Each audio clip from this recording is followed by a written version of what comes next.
The base is dropped on an Overreaction Thursday edition of Soccer Down Here. Atlanta United wins 2-0 over Toronto FC last night at Mercedes-Benz Stadium. Tito Villalba, Julian Gressel are your goal scorers.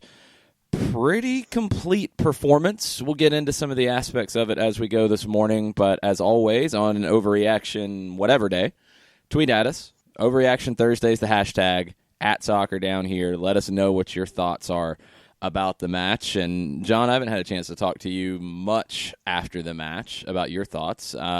What'd you think about Atlanta's 2-0 win? Well, I think that somebody predicted that score in the predictions section. That's what I hear, yeah. I hear there was somebody show. who had that score like exactly. And he's right now hosting the show, last time I checked. I mean, that's what I heard. But it was, I think that first and foremost, you have to look at Greg Vanney and go, why did you trot out the side that you did? And frankly, I think that he put one hand behind his back going in with this lineup. And what you and I discussed both on the pregame tailgate presented by our friends at Heplinsky and Associates in the Faction and on the show yesterday, you cut off the supply lines to Pozuelo. Pozuelo had a very quiet night. And had Pizzi Martinez not hit the bar and put that in the upper 90, the crowd was absolutely beside itself anyway with the veracity that he hit the bar with. But can you have a special moment if you're close? And I think that we did last night with Pizzi. You're seeing, once again, he's becoming more comfortable with how things are and becoming more comfortable in the machinations of the offense. And you just saw it just flowed from Atlanta United last night. And so it's another clean sheet, and it was another solid win, and take the 3 points and go and get ready for Orlando. I'm going to keep saying this, and I feel like it's come up a lot over the last 24 hours. There's no more Pizzi Martinez is close. He's getting comfortable. He's almost breaking out. No, he's here. Stop. No more. It's not about Pizzi Martinez has to score a goal to break out or he has to get an assist to break out. Go watch his performance last night. But no, he's comfortable. Forget that he's getting comfortable. He's comfortable. He played excellently last night in all facets. He defended when he needed to. He nearly scored a couple of times. He nearly assisted quite a few times.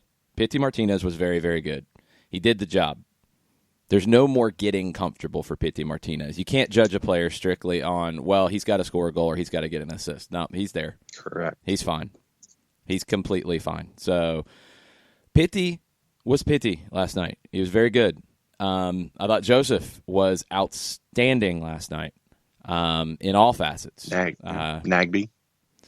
Well, I mean, you could go through the roster. That's easy. Yeah, you could. I want to be specific here. Pizzi played more as the 10 that we've seen Barco play than we've generally seen Pizzi, in that he was dropping deeper into the midfield. He's picking up possession in deeper spots. The thing that I really liked that he was doing last night was he was connecting his teammates to the play. And that's a little different than what we've seen from him in the past, where it's been more of he's looking for his opportunity at the end of a play. Pizzi was more involved early on in a possession sequence and bringing others into it as opposed to finishing it. And I thought that was a nice change because of what was needed in this match. That's not Tito's game. It's some of Gressel's game, but not completely. And Pizzi picked up some of those touches that Barco generally does in that type of role. And I thought Pizzi was very, very good at it last night. Nagby was Nagby. I mean, it's at a point now, it's like you expect Nagby to get you out of jail at all times. You expect him to be Harry Houdini in the midfield and get out of trouble, even when he's surrounded by 4 players. That's just what he does. He did his job. And I thought Nagby and Remedi both especially dominated the midfield. Just like Bradley and Delgado did in Orlando, it was Remedi and Nagby who did that last night. Now, the Greg Vanney decision to rotate his squad, some managers think about it that way. Some managers maybe overthink it. I don't know what the feeling was coming after an afternoon game in Orlando on Saturday that, yeah, it was hot, probably humid, Probably took something out of some of the guys, but that was Saturday. Atlanta played Sunday, traveled Monday, played same lineup with 2 exceptions. Barco is out. Tito Villalba's in. Michael Parkhurst out. Breck Shea in. It's surprising to me sometimes when managers overthink it and say, well, I've got these games, I've got to do this. Let me just rotate 7 guys. It's not that easy because it hurt him twice. And that's the thing that you have to question Greg Vanney on here. Now, are there injuries or fatigue that we don't know about? It's very possible, and maybe he felt like he just had to do this. Well, it's got to pay off with a win on the weekend. But his team struggled to get settled, and Atlanta got the goal in the first 20. When he made the 3 substitutions, and I saw people saying, like, oh, this never happens. It happens rarely. It happens in games like this where you're rotating your squad, and it's like, all right, let me bring on the big guns and see if we can get something out of this. And he did. But then he unsettled his squad in those moments, and I thought that's when Atlanta put the game away. And that was the most impressive part about Atlanta's performance last night to me. They recognized an opponent that was unsettled, trying to figure out, okay, now we've got Justin Morrow here, we've got Jonathan Osorio here, we've got Terrence Boyd up top. He's different than Akinola. Now how do we adjust to try to go for this game? And the line started to break apart. The defensive responsibilities started to get lost. And Atlanta put the game away with the second goal there and dominated the game in the moments that they needed to. They didn't dominate possession overall. They didn't dominate every aspect of the entire play. They dominated the game in the moments that they needed to dominate it in. And that's the biggest difference, I think, in the last month versus the early part of the schedule. Those individual moments of breakdown are not happening now, and what's flipped it is in the moments where you need a little something, you're getting it. You're getting that from Atlanta United, and that is very, very important. This was a different kind of win than Kansas City. I'm kind of against the grain here. I think the Kansas City win was a better win. A lot of people have argued that this was their best game. John Fricke just said on 92.9 The Game this morning when I was on with John and Hugh that this was their most complete performance of the year, no question, and best since the Cup final. I disagree. I think the Kansas City game was an even more dominant performance, but they're both wins, and they're both really good wins, and they're different kinds of wins. And the fact that Atlanta's winning games in different ways now, but still keeping clean sheets and still getting multiple goals, you got to feel pretty good about it. No, and I'm completely down with that assessment. I thought that this one had the Toronto match. You get the early goal, and then when the disorientation, I guess for lack of a better word, for Toronto is there, then you take advantage of it. With Sporting, it was continuing to just come after Sporting in waves and elements and just continue to chase after it and get 1 and then 2 and then more. So I think that they are different approaches in getting wins. And once again, the fact that you're getting them in different ways and that you're having players who are contributing in ways that we've seen and having other players coming in and stepping in for others as well. I think that it bodes well for the future, especially with everything that's coming up in the next month or so, that you're having different players stepping up, different guys doing different things, guys doing things that we've anticipated that they were going to be doing. So the fact that you're having things come at you differently and you're winning in different ways, I think it speaks well for what we've seen, and then what we will be seeing hopefully down the line. Look, you play the game that's in front of you. You can't play 2 games the exact same way every time. Kansas City, you were able to dominate the possession. That made it harder for Kansas City to do anything. You did that. Toronto, you weren't able to dominate the possession the whole time, and that's fine. Toronto's a very good team. And even with some of the changes, I mean, Jay Chapman's a player that I think is an MLS starter in this league. We know about the quality of Michael Bradley, even though he didn't really have a huge impact on the match last night. They had their moments of control and possession. When they brought on Jonathan Osorio, we know how dangerous he is. We know what Justin Morrow can do down the left side. They're good, and they showed it at times. But they didn't create any shots on goal. They didn't create many chances, period. They only had 2 shots in the second half total. You can you can ride those out right now. And I think that's the thing about Atlanta United, what they showed last night to me, is that when Toronto started to stand up a little bit in this match, get their foot on the ball, knock it around a bit, didn't matter to Atlanta. They didn't let them get in behind. They didn't let them get into dangerous positions. They snuffed out the chances when they needed to. Franco Escobar shut down Osorio and Morrow multiple times. It wasn't disorienting when Toronto started to get going. And that's a sign of a really good team. It's a sign of a really confident team. In that, okay, you're going to have your moments. That's fine. It's 90 minutes. You get your ebbs and flows. That's fine. But you're still not going to do anything. And that was kind of how it felt last night. Toronto would string some passes together. Atlanta would keep them in innocuous parts of the field. It was really good work all the way around. And when you're talking about 3 straight clean sheets, 4 out of the last 5 clean sheets, and you're talking about clean sheets where Brad Gazan could put up a hammock, take a nap, make a sandwich, it's a good night. I mean, your goalkeeper didn't make a save and you had a clean sheet. 2 shots in the second half. It's a very good night. And going forward, they got what they needed to get. I didn't think they were as good going forward as they were in Kansas City, but they got the goals they needed to. And Joseph Martinez was the one who created both of them. Not scoring them, creating them. That's why I thought Joseph was, he was our man of the match on radio. 2 assists for him. He created more chances than anyone for Atlanta United, and I thought he was very involved at the right times in the build-up play, but also very involved at the right times in leading the press. And Joseph was very, very important in a lot of different ways in this game. And it was not the first time that we've had that conversation, but the overall game that Joseph Martinez is playing this season, the overall contribution that he's making in matches is really, really impressive. And so many people said that he's a one-trick pony. He's a guy who can run, split between 2 defenders, hard run to the goal. You have to put it into his run, and then he can touch it home. He's just good at making runs. No, he's a good soccer player. And he's a smart soccer player, too. That's what I like about it. Yes, he was offside a few times last night. He also stretched the back line and created space for others. Being offside's fine. His overall game, outstanding last night. One of his best.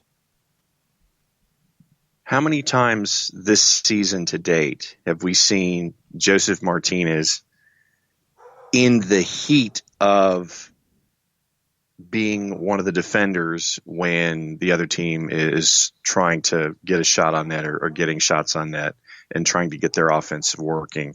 Then at the same time, once the ball is returned back to Atlanta United, when they regain possession after whatever offensive idea the other team had, that Joseph is either A, involved in the buildup, B, see, Gwen's agreeing with you already. Gwen's a big Joseph Martinez fan, if you couldn't tell. As she should be. But, how many times have we seen Joseph in either the immediate third after a turnover as a part of the buildup, or in the middle third, anticipating any kind of action from the defense, immediately trying to get Atlanta United's offense engaged, involved, and pushing toward the goal. I've seen a tremendous amount of this season, and I don't know why it is that it seems to be just more emphasized in my brain this year. Maybe I'm looking for it more. But just the idea that Joseph goes up against that idea of just being this one-trick pony who's offsides. But he's on defense. He's integral in the middle of defending things. How many times have we seen Joseph have a clearing header on a corner kick this year? Well, no, he's done that before. That I'm going to correct that one because that's what he always does. Like on corners, on free kicks, he's your first line of defense because of his ability in the air. That part's not new. I think where you've seen him a little more involved is putting pressure on as the opponent is building up play. He's a little more involved there. In possession, he's dropping in a little bit deeper and being a linking player as much as he is being a finisher. He's just a complete player. And It goes back to the overriding aspect of the type of player Atlanta United wants. They want soccer players, period. They don't want strict specialists who can do one thing and one thing only. They want guys like Michael Parkhurst who can play anywhere on the back line and be comfortable. They want guys like Jeff Larinowitz who can play multiple positions and adjust and be comfortable. They want guys like Darlington Nagbe who can pop up in the defensive third, the middle third, the final third, and be effective. They want somebody like Julian Gressel who can play a number of positions and do them well. That's what they want. They want players who can contribute in all facets, whether it's at different positions or in the same position, but be a guy like Franco Escobar, who, yeah, you want him at right back or at right wing back because that's where he's most dangerous, but he can defend 1v1, he can make runs off the ball, and he can finish plays in the final third. Atlanta United wants soccer players, period. That's from day one, and I think it's even more accentuated now because that is very much the Dutch mentality, the Ajax mentality, honestly, the Barcelona mentality, because they're all pretty much the same. You want guys who can play and know how to play and can adjust to what a game presents to you. Atlanta United has that. They can figure things out in the flow of play. It's really, really impressive. Let's hear a couple clips from after the match last night. And we mentioned Julian Gressel. He had the second goal that sealed it. Here is Julian Gressel after the Toronto match. Appreciate clean sheet shutout wins. What should the rest of the league be thinking to see Atlanta United putting together this stretch? Whatever they want to think, really. I mean, the feelings here in the locker room has changed quite a bit, in the last 3 games. And like you said, I think the big part is we get 3 clean sheets and don't really allow many chances either, So I think that's a very positive sign. Again, we've had more chances today to put more goals back, and, to score more goals, but yeah, ultimately came out here with deserve. Going off what you just said, they had 53% of the possession, but 0 shots on goal. How do you guys make that kind of game plan happen? Yeah, I mean it's a commitment, where when we get back into shape, to really defend, and defend forward, not just sit back and really let people, or let the other team kind of enter our box easily, So yeah, it's just like I said, a commitment from everybody to defend when we have to, and then we'll get the joy going forward as well. How much of this is confidence? How much is familiarity with the new system growing? What is it? It's just, it's just time. Like we've said it before, where once you are together a little bit longer, you have changes happening to your team. It starts clicking, and we start getting on the same page. And I liked where Gressel was talking about defending as a group, and that's where everything starts with this team. Even though they're a team that is scoring goals and will continue to score more goals, it is about that organization. It is about that defensive responsibility. And I think what they've started to do here in these last couple of matches was what we talked about last week. When they lose possession, they're immediately fighting to regain it. But if they don't, then they're recovering into a pretty organized shape and handling things defensively. And last night was a prime example of that. They created turnovers in Toronto's half, and they forced Alex Bono into giveaways. They forced other players into giveaways. But they also, when Toronto was able to get their foot on the ball and build up some attacks, Pozuelo didn't hurt you. Osorio didn't hurt you. You were able to limit what Toronto was able to get out of those attacks when they did break that first line of pressure. That's a complete team. It's really strong right now.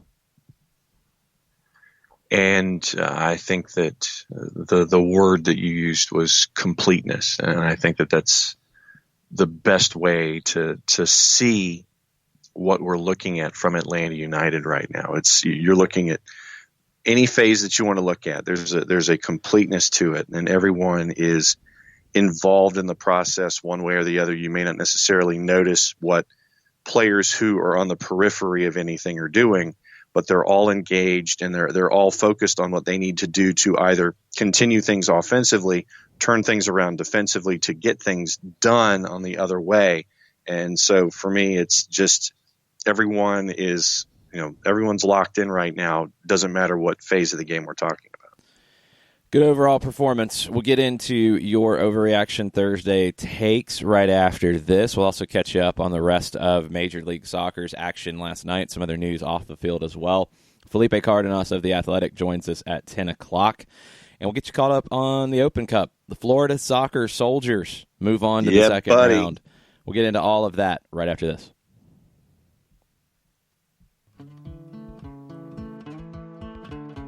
Today's show is presented by Appolinsky & Associates, personal injury lawyers with over 30 years of experience, supporters of Atlanta United, Faction, and Inter-Atlanta Youth Football Club. If you've been hurt in a wreck, contact Steve today at steve@aa-legal.com or call in 24/7 at 404-377-9191. The initial consultation is free. A ranger station. I'd like to report a bear hug. Okay. I put out my campfire and Smokey Bear hugged me. So you drowned the fire, you stirred it, drowned it again, and felt that it was cold? Uh-huh. Yeah, but he's just letting you know you did good. Bear hug from Smokey Bear. Status update. I'm gonna let you go now. There are many ways to start a fire, but one sure way to put it out. Learn how you can do your part at SmokeyBear.com. Sponsored by the U.S. Forest Service, Ad Council, and your state forester. We know that every driver is different, and a one-size policy does not fit all. That's why Country Financial offers a variety of discounts, so you get the coverage you need and the savings you deserve. From good driver to good student, multi-policy to multi-car, we've got a discount to suit every driver. Call Jason Wright at 678-568-6871 today to see what you could save. On Facebook at Jason Wright Agency or by phone at 678-568-6871. Discounts vary by state. Policies issued by Country Mutual Insurance Company, Country Preferred Insurance Company, or Country Casualty Insurance Company, Bloomington, Illinois. Every hiring manager knows that a company is only as good as the people it's made from. So where do you find the best people? That may surprise you. Meet the grads of life. Young adults of unique determination and experience. An ideal fit for your company in an entry-level position, internship, or even mentorship. They might not have every qualification you typically look for, but they're exactly who your company needs. This is talent worth knowing about. Go to gradsoflife.org to learn how to find, cultivate, and train this great pool of untapped talent. Brought to you by the Ad Council and gradsoflife.org. Welcome back. Soccer Down here. April, May, June. I don't know. It's all the same. Spring. May 9th. All the above. It's spring. There's a bunch of games together. coming up. It's May 9th as I look at my computer calendar. And we are talking about Atlanta and Toronto. Atlanta wins 2-0 over TFC last night. A lot of rotation from Toronto, and it did not pay off. What are the people saying out on the Twitters, John? Well, first and foremost, Daniel Price says that my score prediction of 4-0 was not wrong. What? If the two disallowed goals were accounted for, I was right. Overall, played great. PT just keeps getting better. Stinks Dion didn't get his moment like it should have been. 3 more points and happy. Hashtag overreaction Thursday. That's not how it works. Sorry. They were both correct calls, too. Joseph was offside. And I know a lot of people get riled up about the way the flag is being used. But look, this is the new world of a video assistant referee. It makes logical sense to me to do it this way. Do I love it? No. I'm getting used to it, though. It's the exact same thing. It really reminds me of the mentality that football referees had to go through about fumbles. Don't blow the play dead. Let it play out. Replay can fix it and clean it up. When you blow the play dead, it's dead. And if you get it wrong, then you're locked in at being wrong. Plays like this, if you're not 100% sure, keep the flag down, let them take a look at it in the booth. And they got them both right. Joseph was offside by about a step on both. Not big distance, but he was off by just a little bit. So the flag came up at the end of the play. They check it on the video, and they say, yep, he's offside. Okay, no goal. It was handled correctly, and it was handled according to the directives that they've been given now, and it's honestly just how it's going to be going forward. It's better than if they put the flag up, they're wrong, the play is blown dead, and then the ball ends up in the back of the net. Then you're taking a goal away, and there's nothing you can do to fix it. That's the last thing they want with this. So it makes sense. It's just a little bit different. I think, honestly, in a couple of years, it'll feel normal, and it won't be a big deal to people. They'll just be used to it because that's how the game will be called for a little while. ATO UTD fan number 1, he says, no overreaction for me today. But I don't want to say, based on what happened earlier this season with Nagbe and the rumors, I truly hope we find a way to pay him and keep him here in Atlanta. He is the piston that keeps our engine going. # smooth operator. He's very good, and we don't know what the issue is. I mean, the speculation is the contract, just because of what happened in Portland and things that were said. So the speculation is coming from that. He hasn't said anything publicly. I hope he is a fit in this team because he really suits this style of play even better than he suited the style of play last year.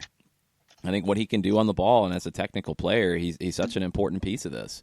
So I hope he's happy. I hope he's happy in the team. I'm sure his teammates are happy with him, and I hope it works for a long, long time.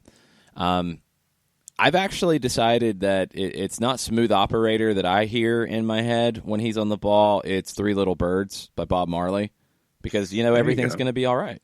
I mean, it's no matter where he's at, he's gonna touch the ball away from trouble. He's going to have a touch, either like essentially a pass to himself into space, or he's going to get a touch to find a teammate. There was one sequence in the middle of the field last night that ended up leading to an Atlanta break that he got to 3 or 4 balls, and I'm like, how are you keeping this alive? I'm just sitting there on the radio calling, like, I don't know how he kept it completely, because he's Darlington Nagbe, and everything's going to be all right.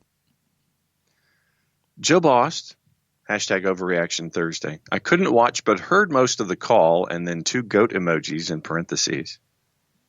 It seemed to me that almost the entire squad performed as we've come to expect outside a couple of instances. Room to improve, of course, but as a whole, dominating performance against TFC, and then a flexed arm emoji. Your emoji play-by-play is outstanding. There's always room to improve. Always. Any match. I don't think I've ever seen the perfect match. If it's out there, I can't think of it.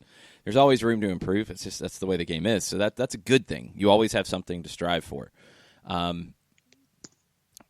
I mean, in this one, I thought you handled what this game gave you really, really well. You were dangerous in the attack. You had nearly 20 shots again.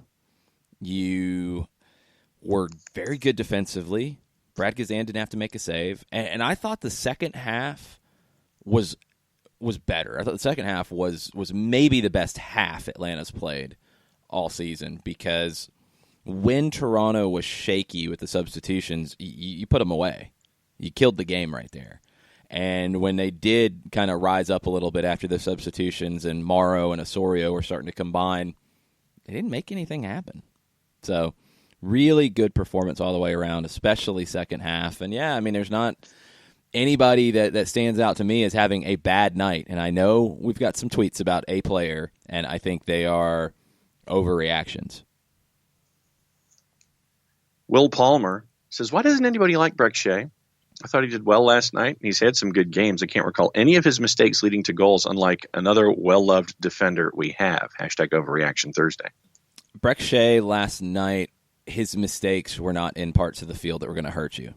And I'm good with Breck Shea feeling free to try to make things happen in the middle or in the final third. He makes a mistake there, that's fine. Yeah, you want every cross to be perfect. It's not. It's not. He created more chances than anybody else in the first half, though. That's a fact. It happened. Breck is a player that people just fixate on. He stands out on the field. His height, his hair, just who he is, the way he plays. He stands out. He's going to grab your attention. And if it's not, the best game he's ever played, you're going to get comments. And I think it's unfair. I've read that people booed when his name was announced in the starting lineup, and that's ridiculous. I don't get where some of that's coming from. I really don't. Breck Shea's had a nice career for himself. American soccer has to stop with this idea that, well, if you made it to the national team or if you got close to the national team and then you didn't get 150 caps, that you're a failure. It's got to stop. Breck Shea has had a very good professional soccer career. Very good. MLS MVP candidate in the early days with Dallas. Gets a big move to England before people were making big moves. It didn't work out. Went to a club that I don't think was a good fit for him, was not really a good fit for anybody at that point in Stoke City. I mean, I don't think anybody liked their time there. No. Then he went to Orlando at the beginning of their run. It's an expansion team that was not put together all that well, and he wasn't that bad in Orlando. And he went to Vancouver, and I don't think they really knew what to do with him because Carl Robinson didn't do a great job, and he's out of a job right now. That's not all Breck Shea's fault. And so much of that, it's the same as Frank DeBoer. So much of that is coloring what people see right now, and it's just not the case. Breck Shea was brought here, and people have jumped to all kinds of conclusions about whatever salary he's on. First off, the team's cap compliant, so it's not hurting anybody else. That's not the biggest issue here. Two, it was reported that he's on a far lower number than he was in Vancouver. And that was coming off of a bad contract from Orlando. So, stop worrying. Breck is doing the job that he was brought here to do. Get some minutes at left back. He came in Kansas City as a left winger. Get some minutes. Get some starts. That's it. He's done fine. He was fine last night. Jeremy York and the folks at Impact have their on-par reaction for today. Okay. Atlanta looked good in a solid controlling performance versus Toronto. Side note, this team is fun to watch in a must-watch way like they were last season. Going to be a great rest of the year in the ATL, regardless of game outcomes. Also, refs were on par all night as well. Yeah, I think Penso got all the big decisions right. The no call on Pitti, there wasn't enough in the replay that I saw to make me think they got it wrong.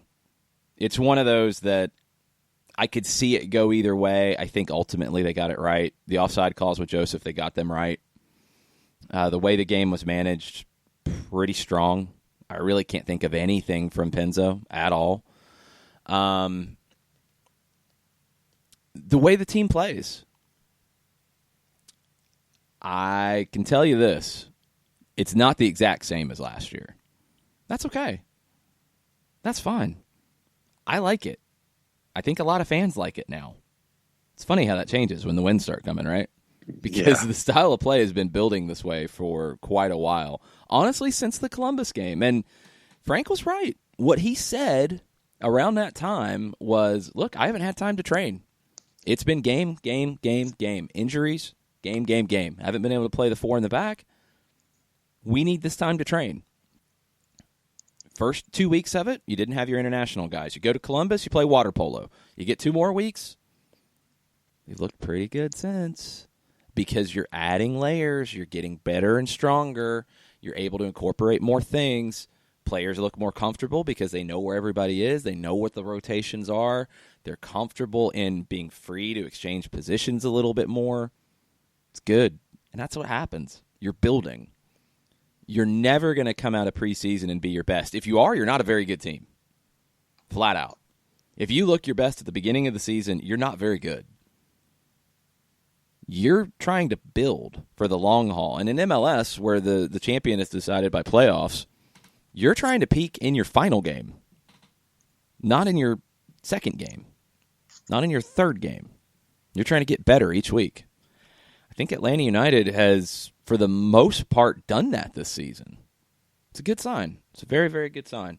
Let's take a break here, come back, run through the MLS recap and MLS news. Felipe Cardenas of The Athletic will be joining us at 10 o'clock. We'll be right back after this. As a business owner, you know that every year brings new challenges and opportunities. The success of your business demands expertise and focus. And Country Financial can help you keep that focus by helping ensure you have the right insurance protection in place to meet your goals. Jason Wright can help you create a customized insurance plan that has coverages designed just for your business. Give Jason a call at 678-568-6871 or reach him on Facebook at Jason Wright Agency. Coverages vary by state. Policies issued by Country Mutual Insurance Company, Bloomington, Illinois. Got issues with youth or high school sports? Positive Coaching Alliance can help. PCA is a national nonprofit working to transform youth and high school sports so that every child has a positive character-building youth sports experience. PCA provides live and online workshops to train double-goal coaches whose first goal is winning and whose second, more important goal is teaching life lessons through sports. PCA also has workshops for parents and high school student-athletes. For more information, please visit positivecoach.org. If you've been hurt in a car wreck, contact my friend Steve Apolinski of Apolinski & Associates. He's been representing individuals for over 30 years throughout Georgia and Alabama. Email him at steve@aa-legal.com or call him 24/7 at 404-377-9191. The initial consultation is free.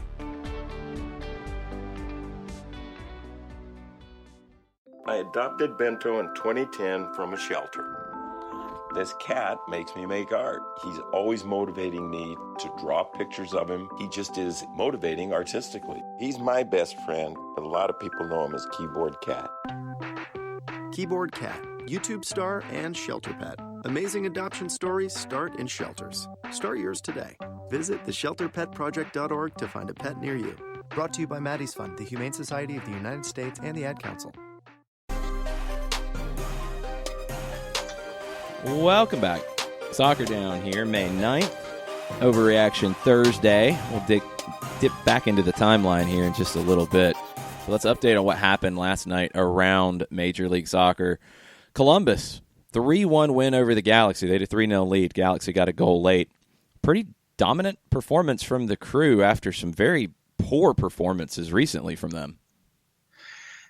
Jossie Zardes puts one in. That's been a while since that happened. Yes. And, you had Hector put one in and Higuain puts one in. When was the last time that Higuain had a goal? Higuain's been playing well, though. I mean, he's not the guy to score the goals. Zardes getting off the schneid is the thing for Columbus. They've got to get him going. I want to see how they incorporate the new additions and the changes to the team. David Accam, is he going to be the fit to kind of unlock some things? On the opposite side of Pedro Santos, it was Robinho last night. I mean, it was roughly the same lineup we've been seeing a lot lately.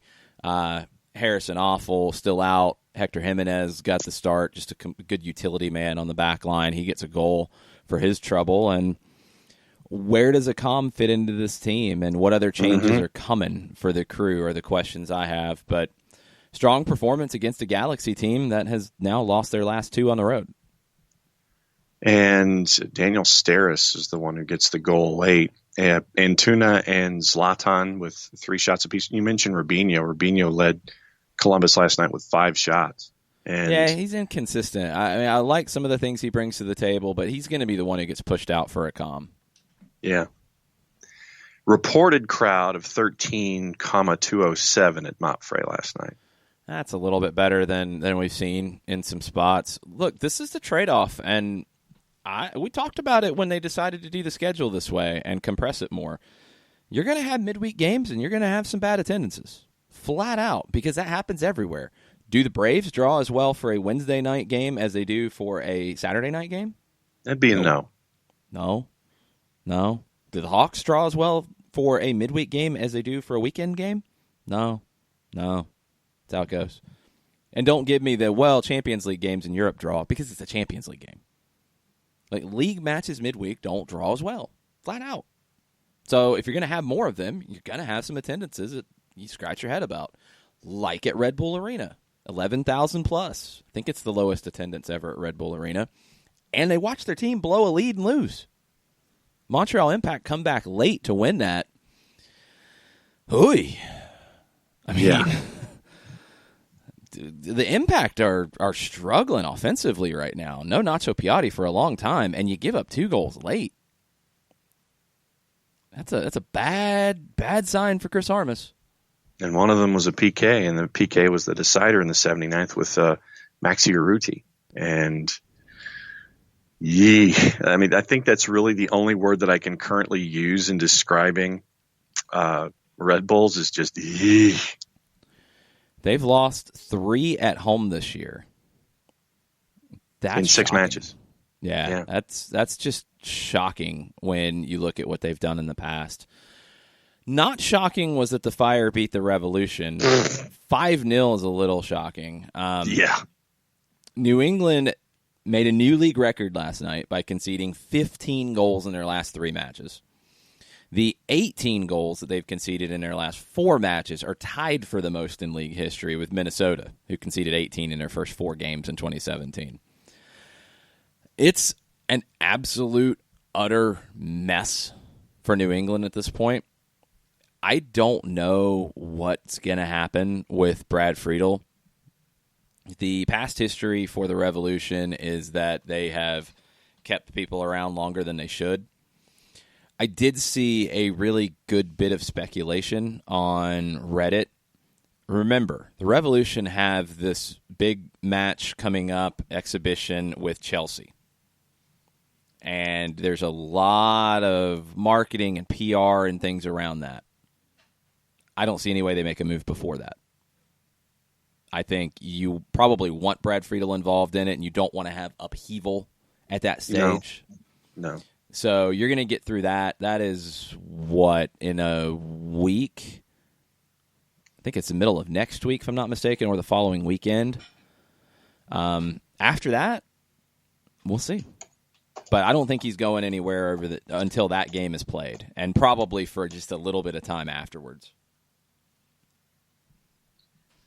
The final whistle on Hate, by the way, will be broadcast on FS1, and that is May the 15th. So, yeah, a week from yesterday's.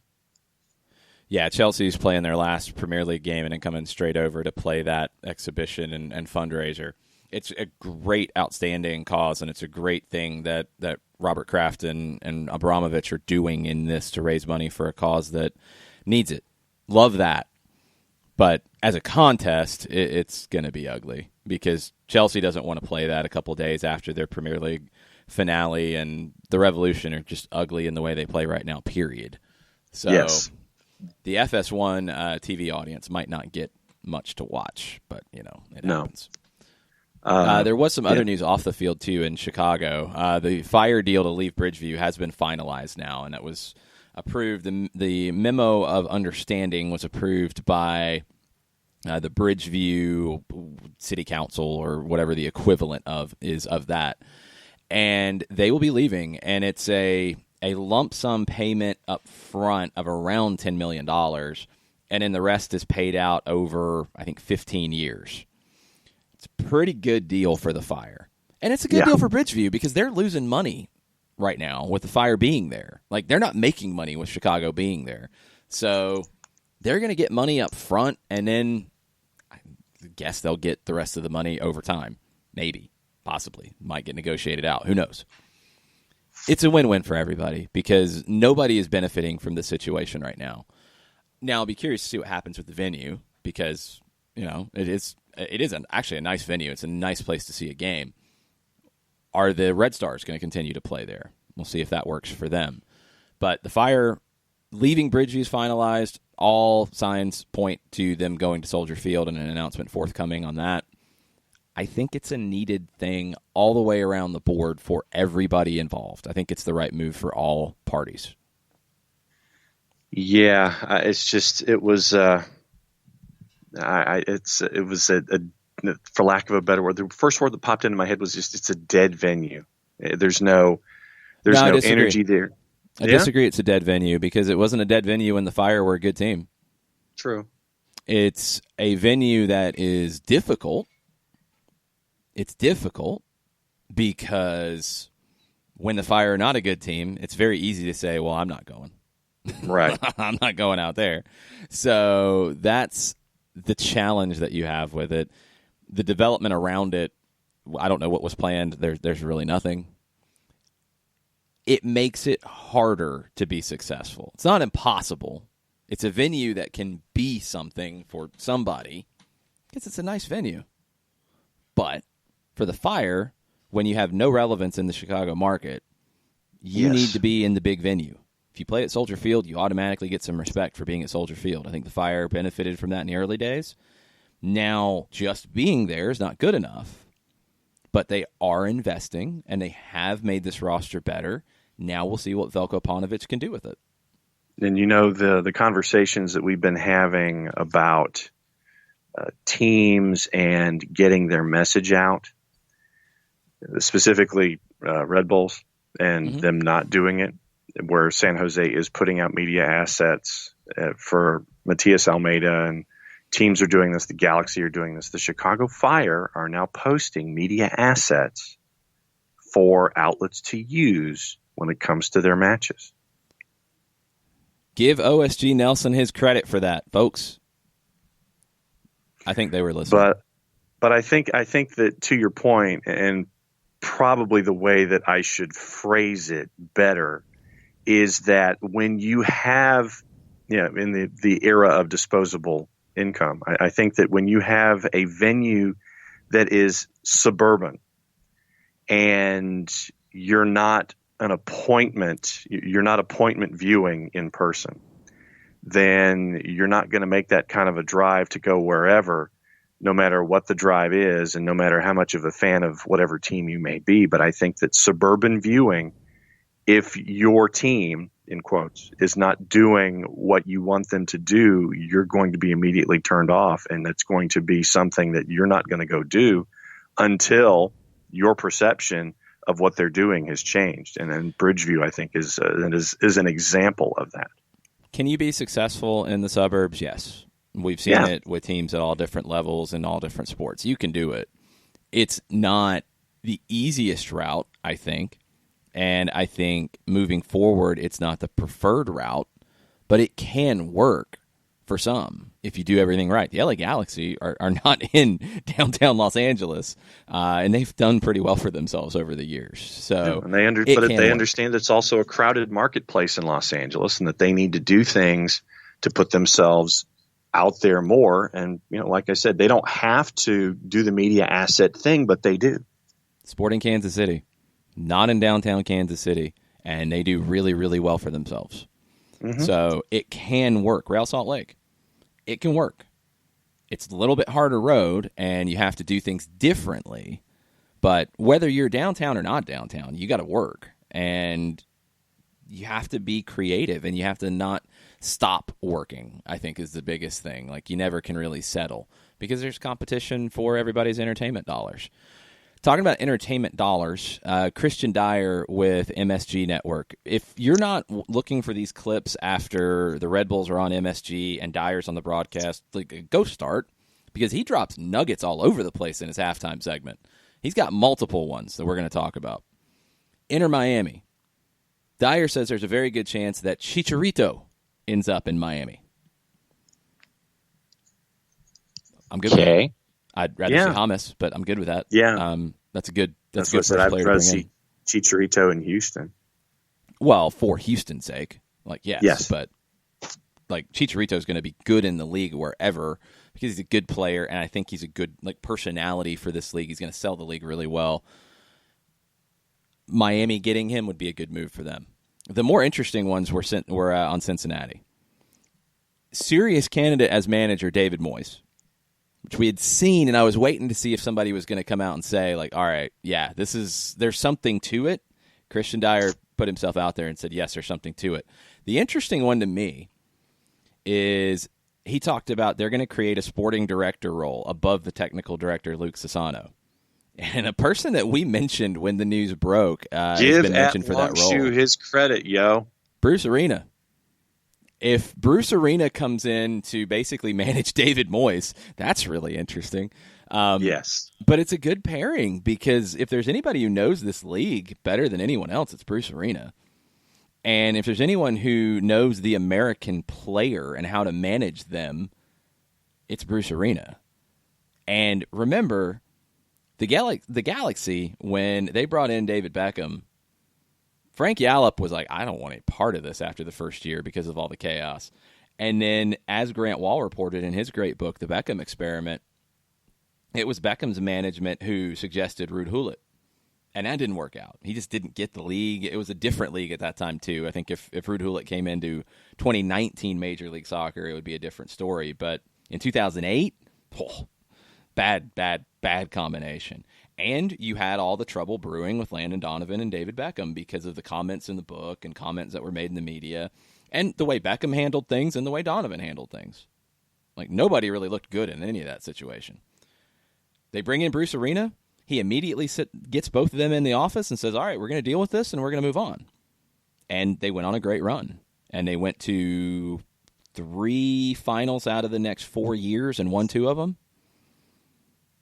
You can think what you want about Bruce with what he did with the national team at the end, and he screwed it up. I think Bruce Arena is the greatest American manager of all time, but his decisions at the end as the manager of the U.S. men's national team cost them the 2018 World Cup. Flat out. He mismanaged the game in Trinidad. That doesn't mean his career was a failure. It means he really wrecked one game that wrecked going to a World Cup, and it is a huge glaring error. But if Bruce Arena is a sporting director for Cincinnati, he's going to make sure things are right. He's going to fix all the nonsense that's going on about culture and this and that. And that's not going to happen. And if David Moyes is the guy you want to bring in, there's nobody better than Bruce Arena to help him adjust to Major League Soccer. No one. So it's a smart move to bring in Bruce in that role. And if you think Moyes is the guy, Moyes is the guy. Once again, follow Christian Dyer on the Twitters. Make sure that you figure out where he's making his TV appearances. MSG halftime. When Red Bulls are on MSG, watch his halftime segments because he dropped bombs all over the place last night. All right, we're going to take a break. Yeah, that would work. We're going to take a break. We're going to come back. We'll get a couple questions from you guys on Twitter before we take another break and bring on Felipe Cardenas at 10 o'clock. So hang out with us. We'll be right back. Today's show is presented by Appolinsky & Associates, personal injury lawyers with over 30 years of experience, supporters of Atlanta United, Faction, and Inter-Atlanta Youth Football Club. If you've been hurt in a wreck, contact Steve today at steve@aa-legal.com or call in 24/7 at 404-377-9191. The initial consultation is free. A ranger station. I'd like to report a bear hug. Okay. I put out my campfire and Smokey Bear hugged me. So you drowned the fire, you stirred it, drowned it again, and felt that it was cold? Uh-huh. Yeah, he's just letting you know you did good. Bear hug from Smokey Bear. Status update. I'm gonna let you go now. There are many ways to start a fire, but one sure way to put it out. Learn how you can do your part at SmokeyBear.com. Sponsored by the U.S. Forest Service, Ad Council, and your state forester. We know that every driver is different, and a one-size policy does not fit all. That's why Country Financial offers a variety of discounts, so you get the coverage you need and the savings you deserve. From good driver to good student, multi-policy to multi-car, we've got a discount to suit every driver. Call Jason Wright at 678-568-6871 today to see what you could save. On Facebook at Jason Wright Agency or by phone at 678-568-6871. Discounts vary by state. Policies issued by Country Mutual Insurance Company, Country Preferred Insurance Company, or Country Casualty Insurance Company, Bloomington, Illinois. Every hiring manager knows that a company is only as good as the people it's made from. So where do you find the best people? That may surprise you. Meet the grads of life. Young adults of unique determination and experience. An ideal fit for your company in an entry-level position, internship, or even mentorship. They might not have every qualification you typically look for, but they're exactly who your company needs. This is talent worth knowing about. Go to gradsoflife.org to learn how to find, cultivate, and train this great pool of untapped talent. Brought to you by the Ad Council and gradsoflife.org.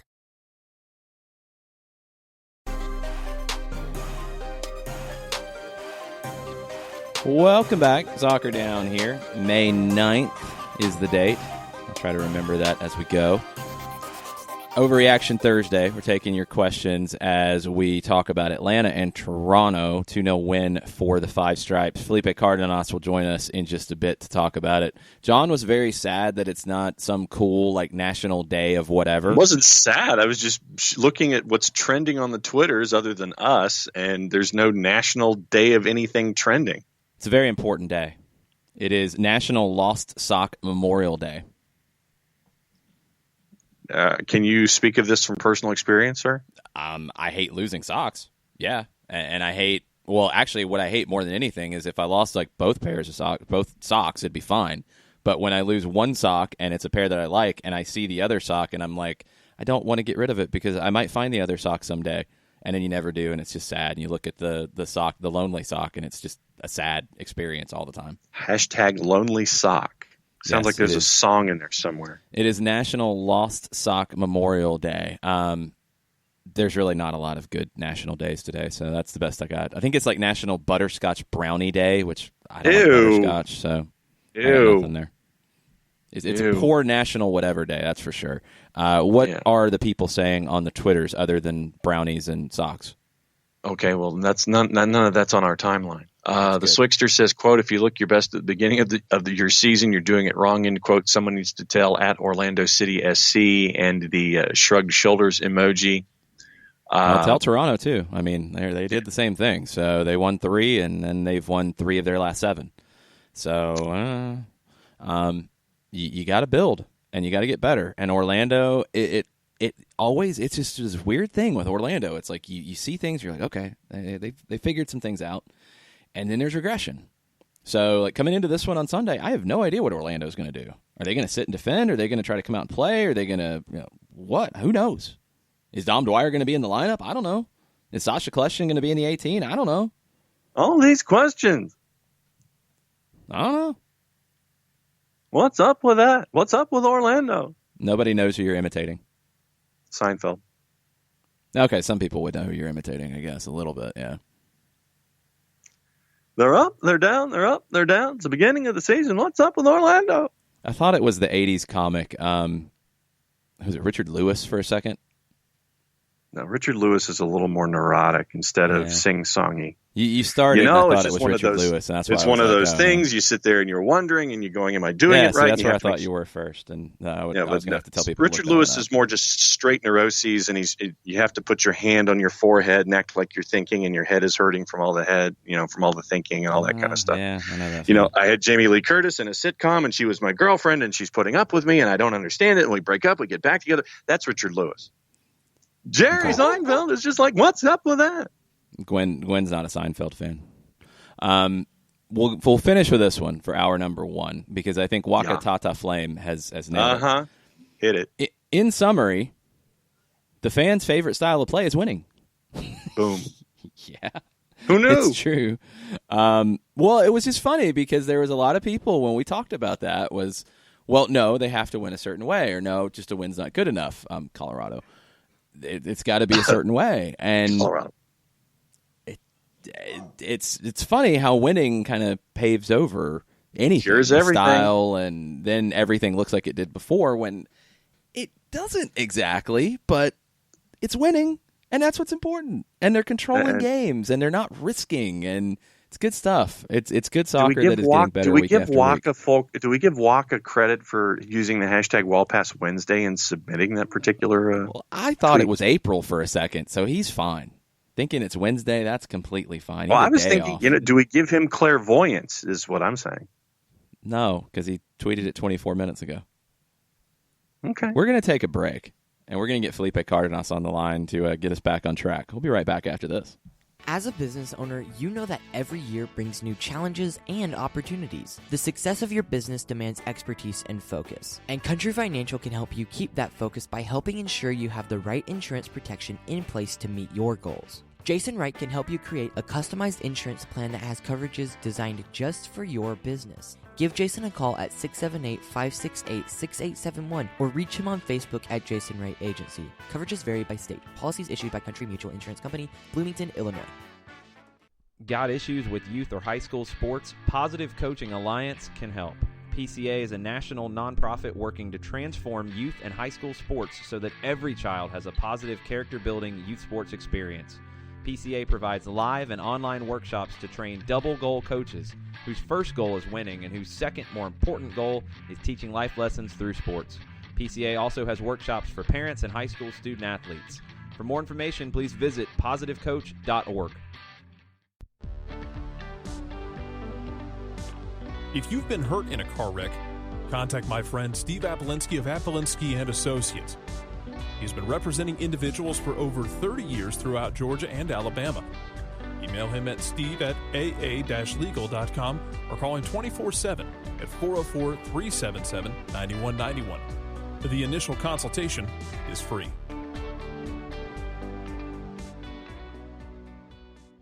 I adopted Bento in 2010 from a shelter. This cat makes me make art. He's always motivating me to draw pictures of him. He just is motivating artistically. He's my best friend, but a lot of people know him as Keyboard Cat. Keyboard Cat, YouTube star and shelter pet. Amazing adoption stories start in shelters. Start yours today. Visit theshelterpetproject.org to find a pet near you.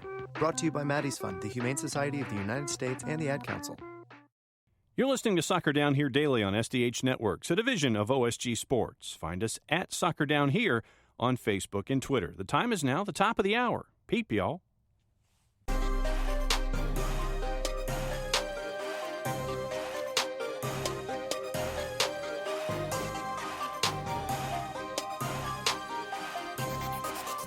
Hour number 2, Soccer Down Here, May 9th. It's an overreaction Thursday, so if you guys have your overreaction or underreaction or on par reactions to Atlanta and Toronto, please share them with us on Twitter at Soccer Down Here. We've got a bunch of stuff to get to after our special guest, Felipe Cardenas of The Athletic. What's up, Felipe? Good morning, guys. Thank you for having me. As always. Great piece over at The Athletic. Before we get into the game, really cool glimpse at the differences between the way the game is covered, but even beyond that, just culturally from the players from outside the United States. Because I think European players have had this issue as well, and American players, and the way, you know, the game's covered. It's a culture shock for reporters to be in your locker room, in your face, 15 minutes after a game. I thought it was a great look and a really unique angle that just hasn't been talked about enough in the U.S. with players adjusting to it. Great stuff. Thank you. Yeah. I mean, it was one of those stories that I have been thinking about for a while, and I think it just kind of came together recently with, you know, and it really took on a life of its own, you know, with when PT came into the team, and I think he's obviously a new signing, a new player. He's new to this country, new to this league, but I think at the same time he is extremely famous in Argentina. I think people sometimes forget, and so, you know, he's used to a certain way of handling press. He can handle the press. I think he's used to that as well. But it was, you know, I could tell being in the locker room, you know, after games, and I'm kind of divided. Like I understand their point of view. You know, at the same time, I appreciate the access because, you know, for us, that we get the reactions that we're looking for, you know, after the game. But I could kind of sense it even from PT that, you know, what's going on here. And listen, look at Joseph Martinez. He doesn't love it. He's been here. He's in his third year, and, you know, sometimes he talks, sometimes he doesn't. Sometimes he's open, sometimes he's not. So that's why it was more of like, you know, how the Latino players, the South American players are adjusting, and then the other angle that LGP took us down, the fact that, you know, the locker room truly is, you know, the cliche, but it is really sacred to the players in South America. And it's true. You know, the coaches, it's like, I think coaches understand that they've been there before. You know, they were players. They understand what the players talk about. They understand that the players need their space, need their, you know, an opportunity to be sincere amongst themselves. They can't be hovering around and micromanaging. You know, in the 2 years that I've been covering the team here, almost, like, I didn't see Tata in the locker room post game. Like if it was because he had to get from one side to the other, but it was extremely, extremely rare. And obviously Tata was a very accomplished player in Argentina. He understood that. So yeah, like, I love all of my children, meaning I love every story that I write because I put a lot into it. But this one was special because, you know, I think you're right. It kind of is shining a light on something that doesn't get talked about a lot. It's something that stands out with recent things that I've read. Pep Guardiola talking about his time at Barca, at Bayern, and at Manchester City. He doesn't go in the locker room, period. Yeah. It doesn't happen. He doesn't go in there. When he talks to the team, they have a separate room. The locker room, right, he doesn't go into on a game day, period. It is that sacred place, and it's very different than our American sports mentality, especially when it comes to media. It's not right, wrong. It's just different. Yeah, and also just coaches. I mean, I think, if you look at, NFL or college football, what we're so used to, the locker room is like an open space for everyone. Everyone is in there. The coaches are in there. The staffers are in there after games, before games. And it's that's why soccer is so unique. It's such a unique sport in that those spaces are respected in a different way. And so, I think you look at just American sports culture, and I think hopefully this piece is opening our eyes a little bit to, like, we've become accustomed to it. You're accustomed to seeing an NBA player, an NFL player, an NHL player with their, the towel around their neck doing an interview after a win or after a loss, and you're just kind of used to it. It's on SportsCenter every single day. But put yourself in their shoes. Also put yourself in the shoes of, the reporter that's there doing their job, chasing a story on a deadline. So there's so many moving parts, and it is you're walking into this space, and you're having to, as a reporter, as a journalist, you're having to manage personalities and manage egos, different types of egos and different emotions that one player might have and the other player may not have. So it's when I go in there, it's like I change. I feel like my mentality is totally different from when I'm walking into perhaps like Frank DeBoer's press conference or Tata's press conference. When I'm going into the locker room, I feel like I put on a different face. And I remember being a soccer player, in college and high school and club, and understanding that was our place. And so you have to respect that. All right, let's get into what went down last night. Mm-hmm. And one of the talking points that Jason and I had in hour number one was when the lineup sheet came out at 6:08, Toronto was not looking like the team that they had put out there over the weekend. When you saw that starting 11 and what Vanny decided to do in a heavily rotated side, what was going through your mind? Well, at first, I think the first thing that you think is, tired legs and rotation, which was probably the case. I was thinking that maybe it was a little bit strategic as well, in that, in the last, actually, I think since Atlanta really came onto the scene, and this isn't, 100% accurate, but I think they're a team that tends to have a strong second half. And especially, this season when we're talking so much about slow starts and there have been really awkward moments in first halves of games for Atlanta United where they're kind of like not sure what they're doing, and they're a little bit too robotic. They're learning the tactics of DeBoer's tactics and his ideas, and new positions, new players, and so there hasn't been an initiative, in my opinion, a constant initiative from Atlanta United from the first whistle. Sometimes they settle in, they see what's going on.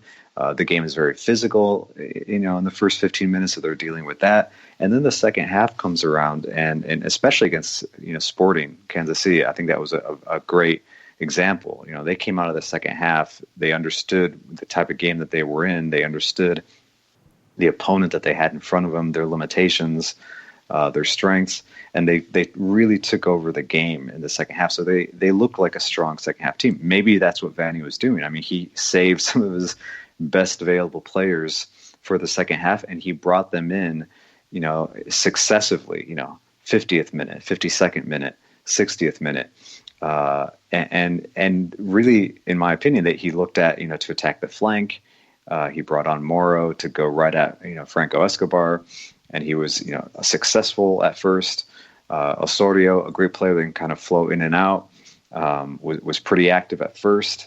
And then, the big striker Boyd, which is just like a gigantic body that's in there, kind of causing trouble, forcing now the center backs to pay attention to him. So I thought it was that. I thought, Vanny probably thought, hey, let's kind of neutralize Atlanta United's momentum in the second half. It wasn't that effective. It just wasn't. It wasn't that type of game, really. So yeah, I think still we look at Atlanta United winning, which is very important. I think for the team, for the players, they talked about that. Winning is what gets you out of the so-called slump or the slow start. And I think this team is starting to, accumulate and rack up some wins in a row, and that does marvels for a team's psyche.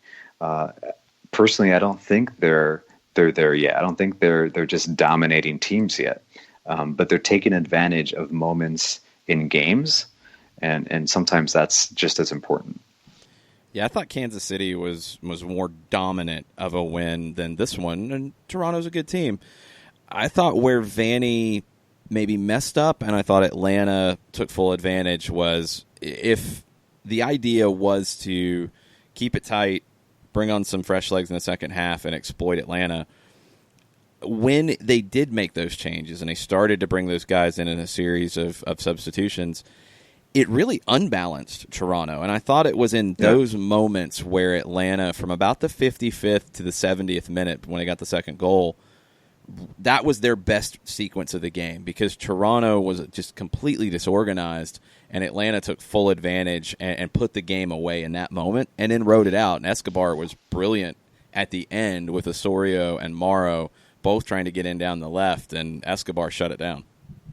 He did, yeah. And I think that showed, a little bit more fitness from this team, which has been very important and kind of a talking point for Frank de Boer, that it's kind of like, just wait until you see this team, when their fitness is at its peak.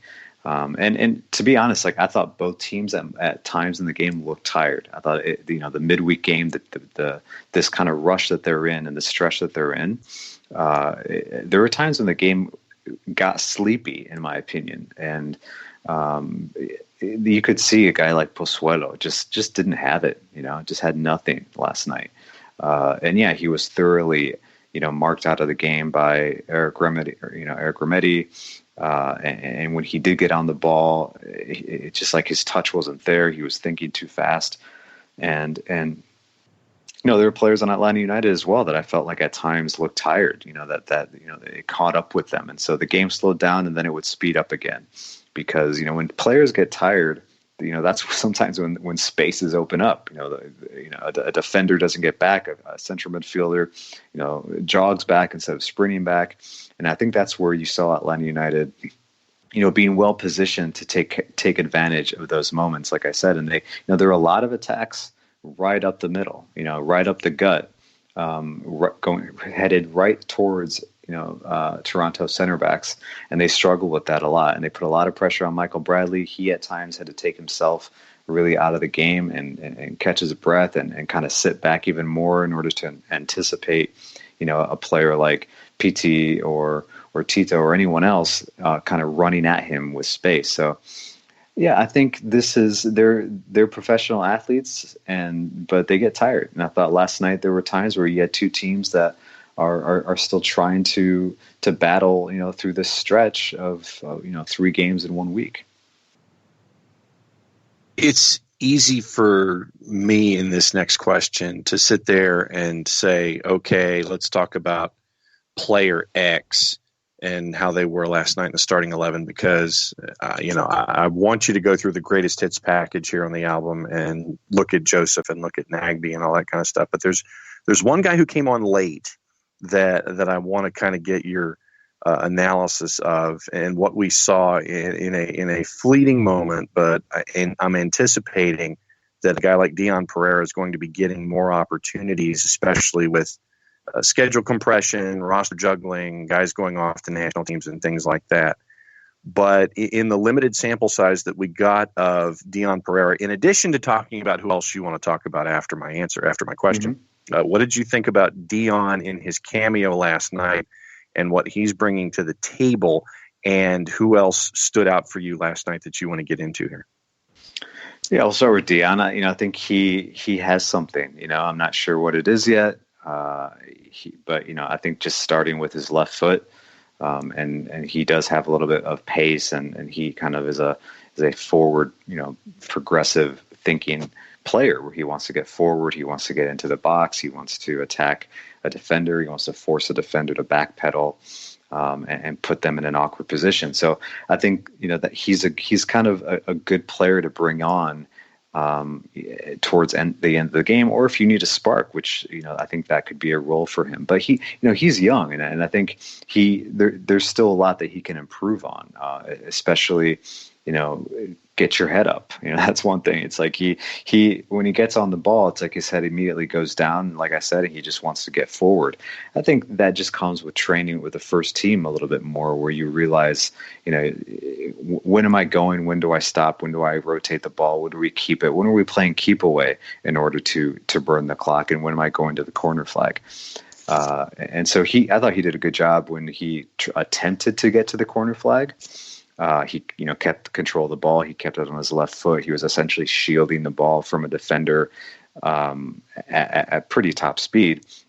And then he was completely taken out, which, I asked Frank de Boer about the refereeing, and he gave a very political answer. I think if I would have asked Tata would have had it would have gone viral on the fact that the referee was pretty bad in protecting players and letting tackles just fly in and not punish them. You mentioned that with Gressel post-match last night, with the tackle with Ashton Morgan. And Gressel was also, I think, gave just kind of a short answer on it. But, back to Dion, those are things that he'll learn. And, there was a time where he got caught in his own box defending, and he did a decent job, but he kind of got tossed around like a rag doll. So has to, this is the next level for him. And I think he'll get stronger and he'll be more effective. This is obvious, but I want to talk about, P.T. Martinez. I thought that it was his best game in an Atlanta United uniform. I was talking to some of the other Spanish speaking media during the game, and we're going back and forth and, what was his best game. Me personally, I thought before last night, the away leg at Monterrey was a great match for him. He was kicked out of the game, but that's because he was dangerous. He was aggressive. He really took on the 10 role in that game as well. He was getting forward. And once again, he's been so unlucky, just a few inches, and he's either scoring goals or providing some assists. A guy gets a toe in, or he's still adjusting to the surface and how much weight he needs to put on his through balls to Joseph. But all those things are coming together. And last night, a 90-minute performance where I think he understood where he is fitness-wise, and when he was gassed a little bit, he was able to stay back and play in that 10 role where you're just knocking it around in the back, or you're getting the ball, you're getting your head up, you're finding somebody. And when he got his breath back, then he became the PT that everyone, I think, understands and knows, where, it's a one to two touch wall pass. He's always looking for that, and he'll, really just like dart by a player. And so, for him, I thought it was a big match. I think we saw what he can do, some flashes, and I think when he scores, that stadium's going to just like come apart. Yeah, I think it'll start to all click a little bit more for him when he gets that goal to show for the effort. I want to get your take. So Vanny comes in with the lineup that surprises people. You're already getting comments out of Orlando and James O'Connor talking about managing depth and the tough schedule they've got coming up, where they go to Seattle in the midweek after the Atlanta match, and how they're going to have to manage this and everybody's going to play. What are your thoughts on that? Because Tata Martino didn't like to rotate his squad. I don't think Frank de Boer really wants to rotate his squad. He will as needed, as seen last night with Parkhurst and Breck Shea. But I'm a little surprised by the preemptive, we're going to have to rotate guys, and then rotating guys at a point where Toronto did last night. I think it cost them points. It did. I think it's a passive aggressive way of playing negative soccer, in my opinion. Self-fulfilling prophecy. Yeah, it's because, and it's we didn't have our guys, we played a tough match against one of the best teams, but we didn't have our guys. They didn't play the full, they're tired, And it's an excuse. It's a risk that you're taking. Exactly. You're leaving points on the table. And then the risk is that you lose the match. The players, no player wants to lose, okay, ever. And especially when you're playing against one of the best teams in the league, in front of 40,000 plus. You want to win those games. That's what Toronto has done every time they come into the stadium. It was a 3-3 match for like the last two years in every match. And last night it was just like, who is this team? It was like kind of like a competitive scrimmage that they were just hoping to not lose. So if Orlando is already at that stage too, I think it's mentally it's teams saying we can't play with these guys yet. We're not there. I don't feel good about my guys going up against Atlanta, which is a terrible stance to take, especially now. I've been thinking like, who's going to be the team in MLS that says we can beat Atlanta right now? We can beat them this season. We can go in there and beat them. And when a top team in the East like Toronto, that's won the league, that's advanced to the final of CONCACAF Champions League, that understands what it takes to walk around in this league, pumping your chest because you've earned it. It looked very passive. It just was unfortunate for kind of like a big Eastern Conference type matchup. Then you look at you mentioned PT first, but I want to get into Darlington Nagbe as well, and what we're seeing with him. And Jason had a cool point in hour number one, saying that one of our listeners in discussing Nagbe used the hashtag smooth operator, and Jason said that for me it wasn't Sade, it was Bob Marley and Three Little Birds, because you go to Nagbe and every little thing's going to be all right.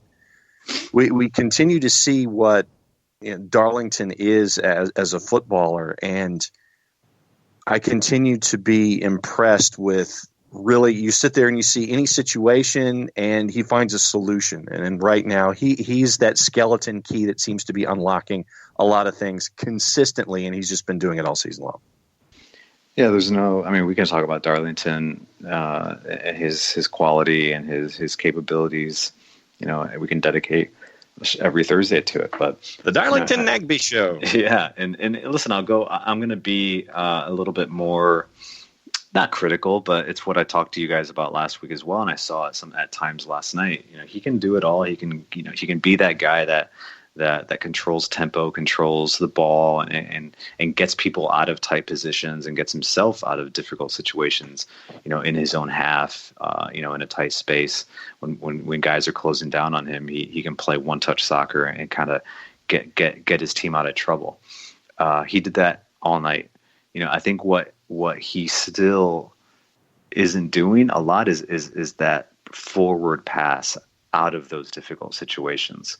And I think that's what will open up a lot of teams. And so there are times where it's like, they would rather play safe. Jason, you said it before I jumped on, they're not taking risks. And in a way, yes, it helps them control games and get results. But that's, I think that's what, we want to talk about, is this team back. And, I think when you see more risk taking in an effective way, is when I think this team can really, feel comfortable with themselves and really, expose teams. So I think he can still do a little more of that.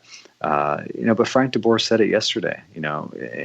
I think subconsciously, really unintentionally, is that when he said he kind of complimented the team, and that when they pressed, they weren't running. I think he said something like, they're not like running crazy and pressing. It was controlled, and that is a directive from the manager, which is slightly different from, I think, what Tata did. I think Tata expected the players to know when to press and when not to. Julian Gressel spoke to me about that last season, about learning that. But I think overall the message was like, you press, you put teams under pressure, you force them to make mistakes. And in a controlled press, there isn't a lot of that. The team, there are times where Toronto had a lot of possession as spells in the game, and you had Atlanta kind of moving around and trying to get the ball back and find possession, but at the same time sticking to their roles in the midfield and whatnot. So, I think going back to Nagbe, he does it all. Is extremely important. The partnership with Remedi will continue to be extremely important to how this team functions. But yeah, I would love to see a little bit more kind of forward passing out of dangerous spaces.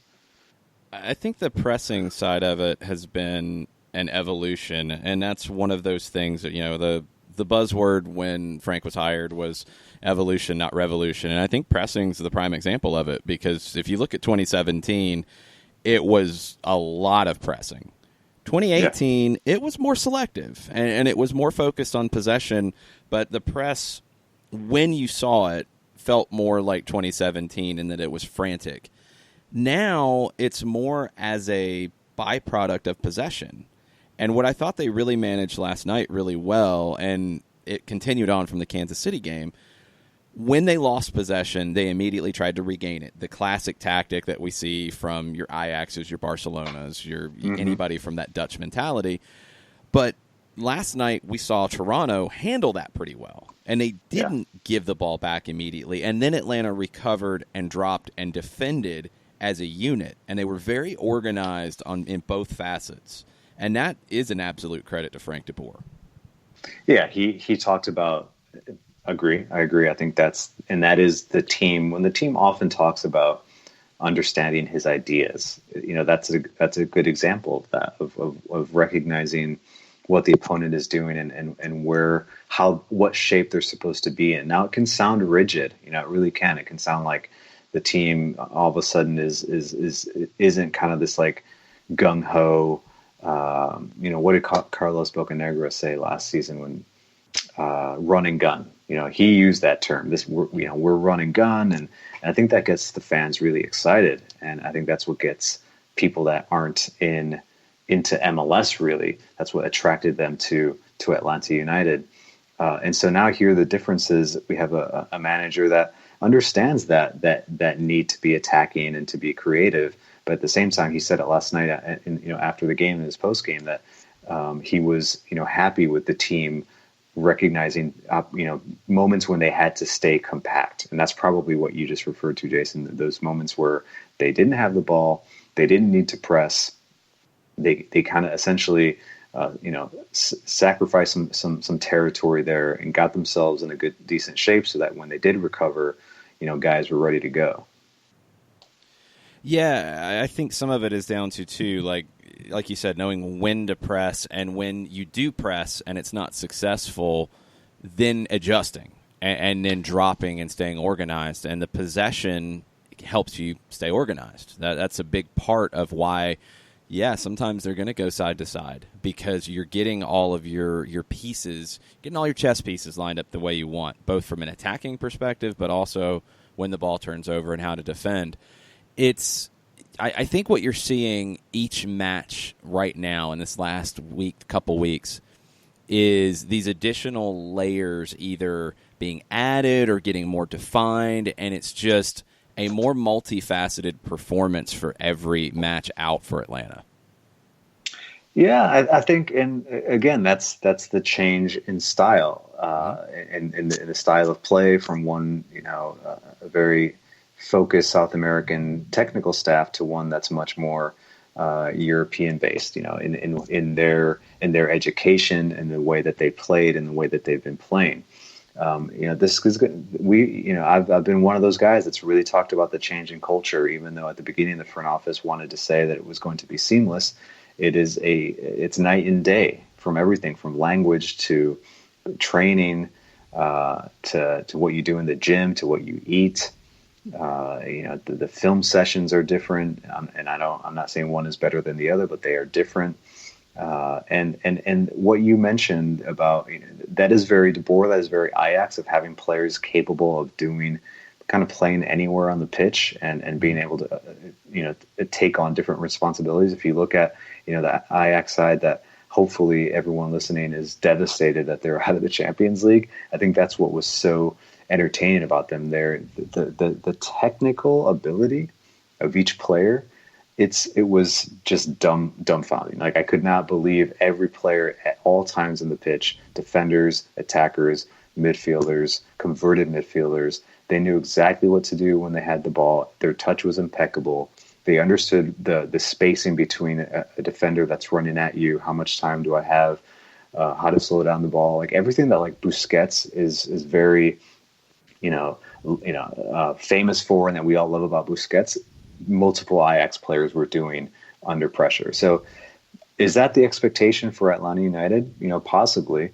But it is a big difference from kind of the chaos, the creative chaos that Tata brought to Atlanta, into this league that I agree with you, Jason. Then he began to kind of evolve once he understood the opponents, how they play, and the necessity to earn points, and big points if you want to win trophies. But I still think that that was what was great about Atlanta. Like when things broke down and people and teams lost their shape, and they lost their shape, that's when they could really expose people. Yeah, what's interesting, and we'll never know, is what Atlanta United would have looked like in 2019 under Tata Martino. Yeah. Honestly, in the Champions League too. Imagine that. What would he have done in CONCACAF? Yeah, I don't think, as a whole, not getting into like specific matches, I don't think it would be a dramatic difference. I really don't. I think in CONCACAF you would have seen some differences because he would have known the squad more at that stage than Frank did, obviously, because Frank and he would have remembered what he did with a squad like Libertad in Paraguay in a big time Copa Libertadores tournament. A team that maybe we've never been here. We're playing against the team that everyone expects to win. Like those mental things that Tata did so well, that would have made a big difference, I think. But I think you're right. How he managed the players and what the lineups would have been, it probably would have been very similar to what we're seeing now. I think the play on the field would have been similar. It's interesting. It's something we'll never see. Like the differences between the Bielsa tree of your, Tatas and Pochettinos and that crew versus the Cruyff and Guardiola and Ajax and Barcelona tree. They're not that different. They're definitely in the same nursery. They're not the exact same, but the crossover between the two, it's not crazy different. Agree. And I think we're still trying to decipher and find out, what is Frank de Boer's, footballing philosophy. I don't think it's as simple as saying it's Ajax. It's just Ajax, because Ajax has evolved as well. It's what you're seeing right now is it's a little bit of the classic Ajax school of football, in a very modern setting. They can they can get forward, they can score goals, and I know that's what. That's Ajax, but I still don't know. I think that's and maybe that Frank de Boer is not figuring it out because he doesn't know, but he is adjusting, and I think that's what happens when you come to a league like MLS. Yeah. Everyone adjusts. Everybody, from the coaches to the players, everybody adjusts. So it's not as simple as saying we're going to come in and just do what Ajax does. Or, everything that worked at Newell's, now it's going to work here. It's like you start to move around and find what works. So, yeah, we'll see. I think it's going to be – it's year one. It's year one, and that this is these types of questions and dilemmas and opportunities are all part of that. These are things we've never talked about in Major League Soccer. And that's what's exciting about what Atlanta United's doing is that – you're having conversations of what Frank de Boer is doing, adjusting with his background as a player, as a manager, to Major League Soccer and to a locker room that is predominantly South American. You're seeing him adjust to them as much as they adjust to him. It's what every manager who goes from different countries in Europe has to deal with because Spain is different than Italy, and it's different than Germany, and it's different than England, and it's different than France. There's different mentalities. If you just go in rigidly and say, this is how I play, you're probably going to fail. If you take how you play and then adjust it to your players and the culture, you're going to find a nice blend that is still similar to what you do, but not the exact same because it's not as rigid. And I think that's what de Boer's kind of going through right now, along with the players. It's a fascinating watch as we get game after game. Yeah, I mean that's what Tito said yesterday when he was made available inside the locker room. Asked about scoring his first goal of the season and is Atlanta back? That type of question, and he was like, well, we're still getting to know each other. The manager is still getting to know us, and that's good. He's like, it's good for him, it's good for us. So it's not like, hey, all of a sudden this team just like gets it again. They have a new boss. And I yesterday, go back to my piece that I wrote about being in the locker room access, again, if you go back and read what LGP said, LGP, when he told me the story of like Tata, like really respecting the locker room and coming in, at the last minute, when it was time to head out on the field and giving instructions and getting the team fired up, that's classic kind of manager. That's when you need him. But other than that, he wasn't there. And that Frank, sometimes you're talking to your buddy and all of a sudden you turn around and Frank's right there. So that when LGP told me that, like, we were cracking up with that story, like how different it is for them and how they've had to get, used to that. And last night, the media's in there, we're waiting for players, we're doing interviews, and I saw Frank like in the corner, eating a veggie wrap, or maybe it was a burrito. I'm not sure, but he was there, kind of like taking it in and yeah, different strokes for different folks. Right. I mean, it takes just real quick. For me, it's like looking at your favorite band, and it takes a while sometimes for the band to figure out when they go off on that jam, where every member of the band is highlighted and they each get the opportunity to have their solo. It takes a little while for them to figure out when they're in concert, okay, when is he going to stop his riff so I can pick it up? And for me, that's how I'm kind of perceiving things. It takes a while for the band to realize, okay, I know he's ending his solo here. It's time for me to pick it up. And then that way I can have time for my solo, and the other guys around me are going to continue to be there as a part of the rhythm aspect of the whole thing. It just takes time. It does. They're all, I think even guys that have been playing with each other for 3 years are getting used to each other again, just because, you miss a few pieces, and now Joseph's runs are different, for instance. And you have a guy that they've known Miles, since he came into the league, but now he's a starter. How does he pass out of the back? Where do I need to be, to facilitate his strengths? If I'm LGP or if I'm Parkhurst, et cetera. And then, guys taking on additional responsibilities like a Nagby or a Remedi, and the players around him need to understand, where do I need to be in order to help him, excel in this new role. Like when, do you remember when you saw Eric Remedi playing right back yesterday, kind of playing an RCB role in the back three? That's the evolution. It's the little things. But for a player like Remedi in that position, you have to feel confident, and you have to remember that, okay, right now, like, I'm essentially part of the back three. Now I'm not in the central midfield. What am I doing? How am I opening up, to face the field? What's the right pass? It's like all these things are just like happening. So even though these players are close and it's a very close locker room, and last night the reggaeton was back on. It's as if they're kind of starting over. As we wrap up, and we've kept you far too long, thank you for hanging out with us, Felipe. We appreciate it. Of course. Did anybody ask about Ajax yesterday? Oh, yes. Yeah. I figured it had to have happened. I think it was Doug. I think Doug Robertson asked Frank de Boer about the bet. The Liverpool guy asks about Ajax. Yeah, okay. Right. It's kind of a dig, but no, he asked about the wager between Darren Eales and Frank de Boer, and it was a kind of a funny moment. Frank he kind of put his head down, like, oh God, like he didn't want to talk about Ajax. He was obviously very disappointed, but he mentioned that I think he has to bring in fish and chips, and yes. He's like, I can handle a bet, but obviously he was didn't enjoy yesterday pregame. Yeah. I'm glad that the team responded for him though, and he gets 3 points at home in his current job, because that would have been a double whammy. What are we supposed to be looking for over at The Athletic from you coming up?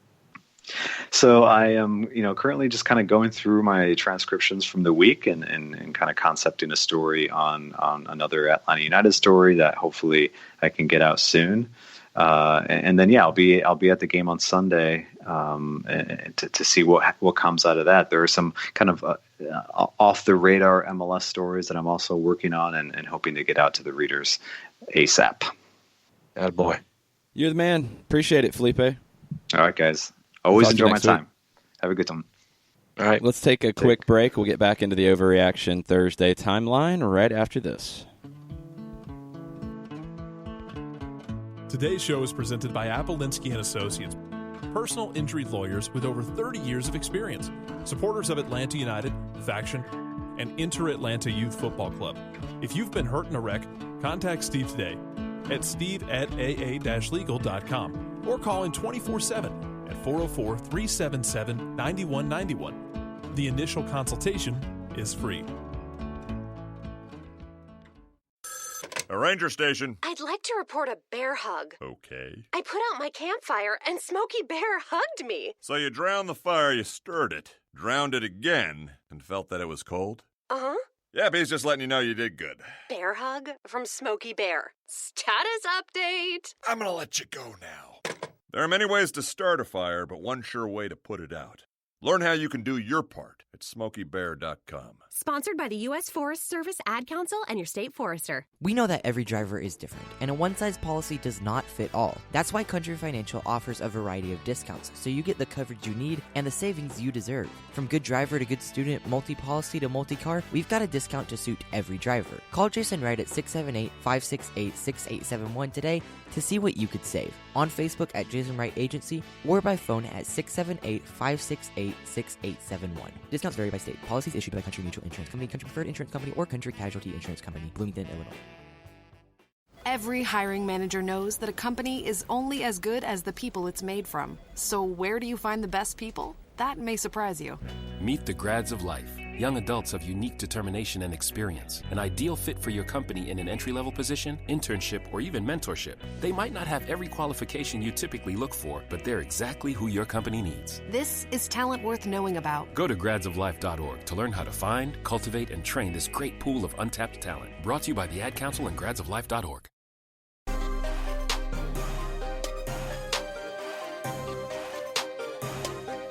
Welcome back. Thanks again to Felipe Cardenas for hanging out with us for so long. It's a fun conversation as always. Make sure you're following him, Felipe Carr, on Twitter for all the latest out of the Athletic. All right, let's finish off the timeline on an Overreaction Thursday. What do we have? Okay, well, first off, let me get to Bobby Boswell from this morning. Uh-oh. Soccer reporters consider this an alley-oop. Now that Justin Meram and Mike Parkhurst are on the same team again, dive deeper into the Greg Berhalter pizza scandal of 2014. Ethan Finley tells it well. You're welcome. Oh, wow. Okay. I don't know about the pizza scandal, and maybe we'll hear about this. But this is what I'm saying. I don't think it's Melrose Place-ish or anything like that. I don't think it's probably a funny story. But let's get to the guts of this, and it's something that has not been talked about. Justin Meram and his, adaptation to Atlanta United. He did the whole pregame trip over with the team, wore the fancy suit, did the warm-up on the field, and wouldn't surprise me at all if he's in the 18 on Sunday. But a big part of that, and I noticed it during pregame, is hanging out with Michael Parkhurst, former teammate for quite a while with the Columbus Crew. That's going to be a big help to Meram as he adjusts to Atlanta and to Atlanta United.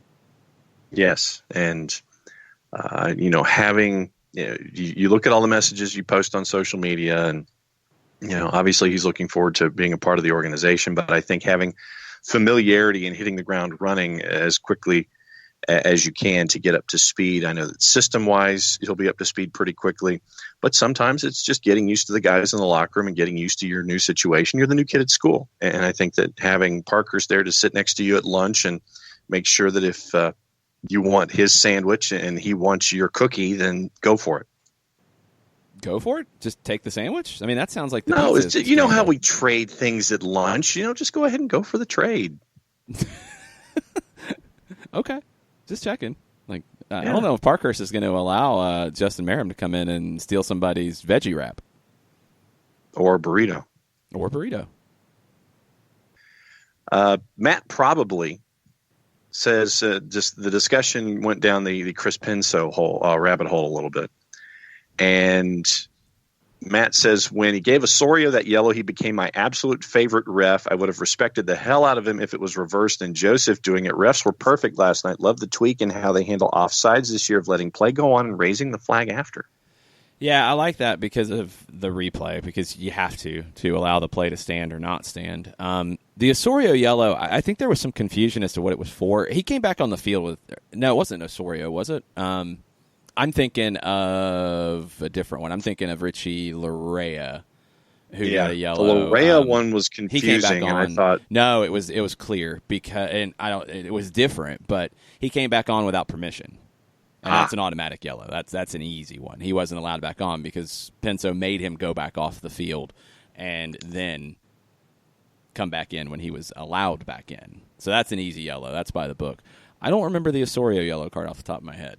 Osorio was driving into the box, and it was for simulation. Oh, the dive. Yeah, it was a horrible dive. Yeah. Absolutely. Yeah, that's an easy call. Yeah, and I'm glad he showed yellow for that, for sure. Yes. Definitely. HELUTD fan number 1, LOL. Not sure what Inter Miami CF is planning to do for coaching and front office, but what they did yesterday was extremely petty with the whole bulldozer thing for Lockhart Stadium. Come on, man. I don't know if it was petty. I just think it was dumb. Looked like a bird. It looked like the bird at the edge of the water glass and just kind of ducking his head in and bobbing a couple of times before he comes back out. It's just dumb. I mean, like you're doing a demolition job to build your stadium. Yeah, you have to demolish stuff to build stadiums, and Lockhart Stadium, you need to demolish it because it's unusable, like flat out. So, okay, all that's fine. What's the point of a party to demolish a stadium? I think there were some people, and a lot of the people are anti-MLS people and or Fort Lauderdale Strikers fans whose team went out of business who are angry about demolishing it, period, and they would be angry at however it was done.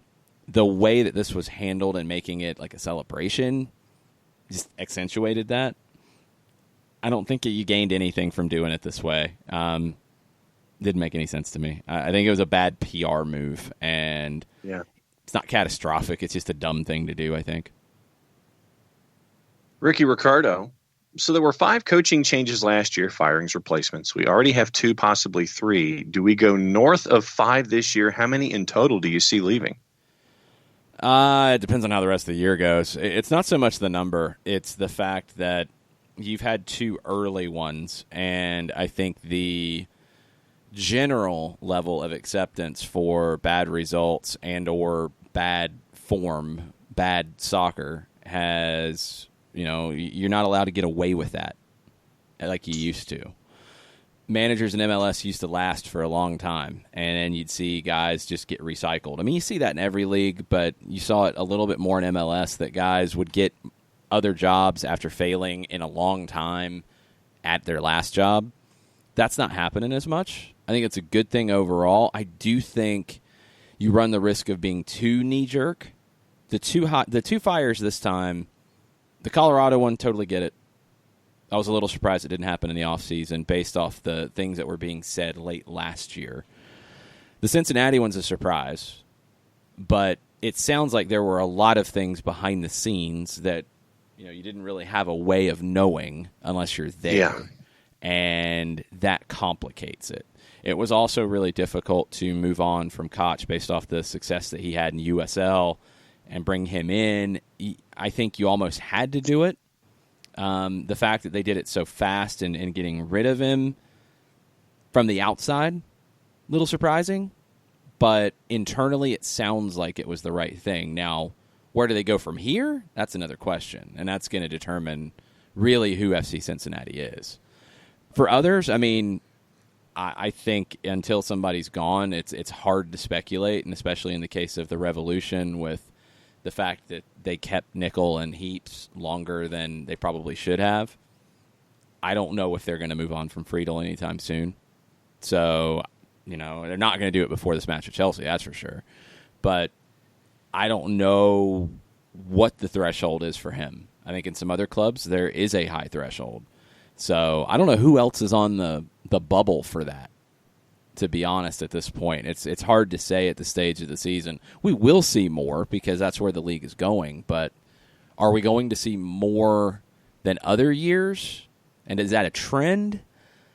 I'm not 100% sure of that, but I do think that the level of pressure, the level of expectation, it's higher than it's ever been in this league, and that's a good thing. Yeah. And that's how I'm looking at it. I think that with the expectation level and the pressures that you're seeing with MLS's perception as a league growing in the world theater, I think that obviously that kind of necessitates an increase in self-imposed pressure, just pressure internal or external. So no, I understand the ideas of pressure, and I don't know. I mean, give me till the 2/3 poll, maybe with 10 matches left, and I could probably give you a better answer as to how many more. But no, I think that worldwide exposure increases pressure both on yourself and then from what everybody else perceives. Well, Friedel's the one who's on the hot seat right now. I mean, outside of that, Vancouver, new manager. Sporting, no way. Portland, no way. Real Salt Lake, I don't think so. But Petke's going to have to start to get better results. Everybody else is above the playoff line in the West. Adrian Heath.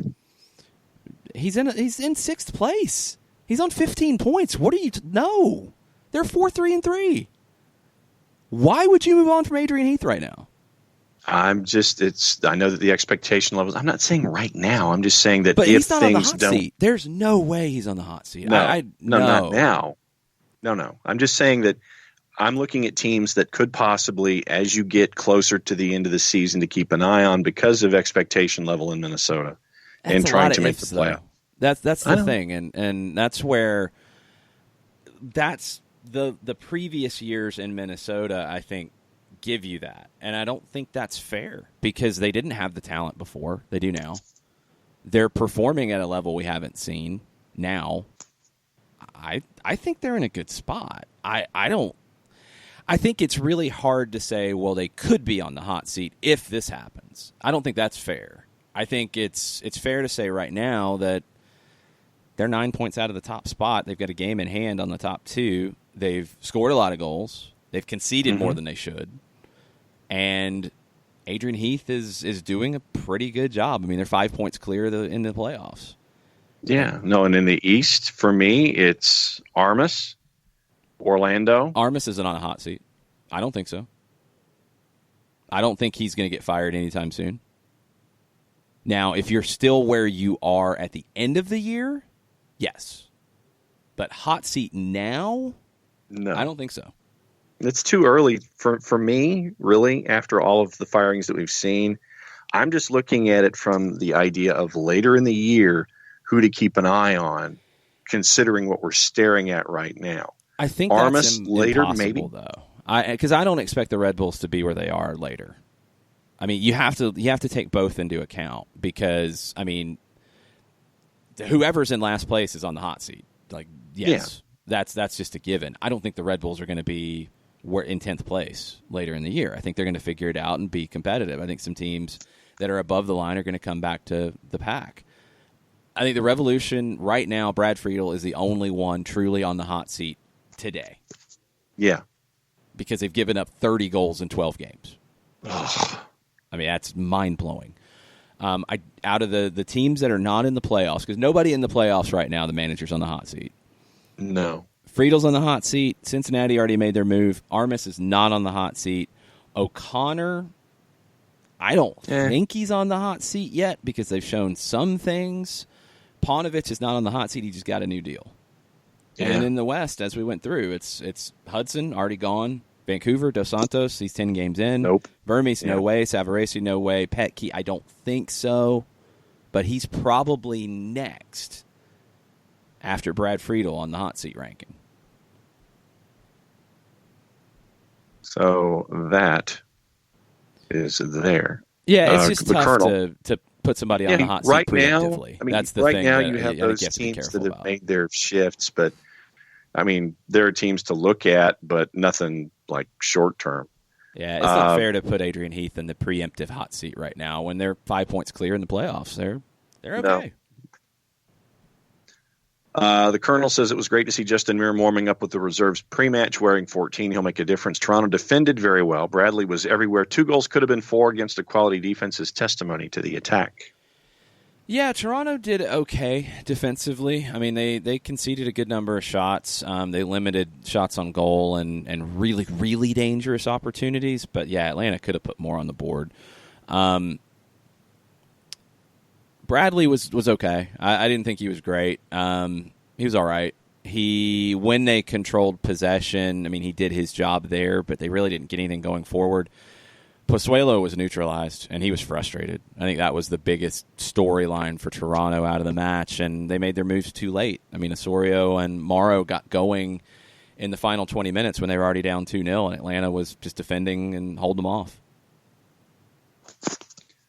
Michael Valverde at Mike Conti 929 goal calls last night off the chain. We're so blessed to have him and Longshoe as our Atlanta United radio team. Fun and informative, perfect! Exclamation point. At Soccer Down Here and clean sheet, full points don't hurt either. Nah, we're definitely not perfect. I mean, trust me, we both are like, I did this, said this, wrong thing. I felt like I was tripping over my words a bunch last night, but it's fun. That's the biggest thing. Is it's fun, and the way that this team is playing, I know it's not everybody's cup of tea stylistically at times, and there are some who would take less control and have more chaos. As somebody who wants to see this team win and be strong, I want that control. I don't want to have as much risk as the chaos can bring. I would rather be listening to Janet Jackson from the 80s singing Control in the press box than chaos and disorder. You know, like it's just more comfortable. Sometimes you'll have some chaos. That's okay. All the time, it's bad for the heart rate. So you're saying Janet Jackson over Ministry's New World Order? Yes. It's a little more comforting, yes. Nathan Pugh, 1, it appears FDB's defensive acumen is working, strong defensively with plenty of clean sheets. I love it. 2, Aaron Long limping off is really going to hurt Red Bulls. I'm okay with it. 3, what possible blackmail could Friedel have on Kraft to still have a job? Hashtag overreaction Thursday. I just don't think they really have any ambition. I mean, I don't think there's anybody, in Mike Burns' office or Brian Biello or anyone making these decisions who is saying, well, why are we so bad? I don't think there's anybody there that is pushing them. So that's why he's there. That's why nothing's happening at this point. So I don't know if anything changes for New England. I don't. It's a tough situation for a guy like Mike Burns, who played with Brad Friedel with the national team. And Brad Friedel, like pedigree-wise, this is his first professional job, but he'd worked in the U.S. Youth National Teams. He had, studied and did stuff and worked with Pochettino when he was at Tottenham. Learned from him, learned from all of his previous managers. I remember talking to him years ago, and you could tell that Brad wanted to be a manager, and he was thinking in that direction. I just think he's had some struggles and hasn't handled them well. So, can he get it right? I think he's in a tough spot because I don't think he's got the talent to get it right either. But I think he's went so far down this road of the way he wants his team to be that it's hard to change now. And I don't know if he has the talent to change, so it's a double whammy. John Nason, Englishman, neutral, Atlanta fan. 2 days, 3 games, unbelievable drama. And they say soccer is boring. Hashtag YNWA. Hashtag COYS. Hashtag Unite and Conquer. Hashtag Overreaction Thursday. Yeah, these last 2 Champions League games have been nuts. The Liverpool, comeback, good grief. And the Spurs comeback was even more good grief. I think it was even more unexpected. Gooder grief. It was ridiculous.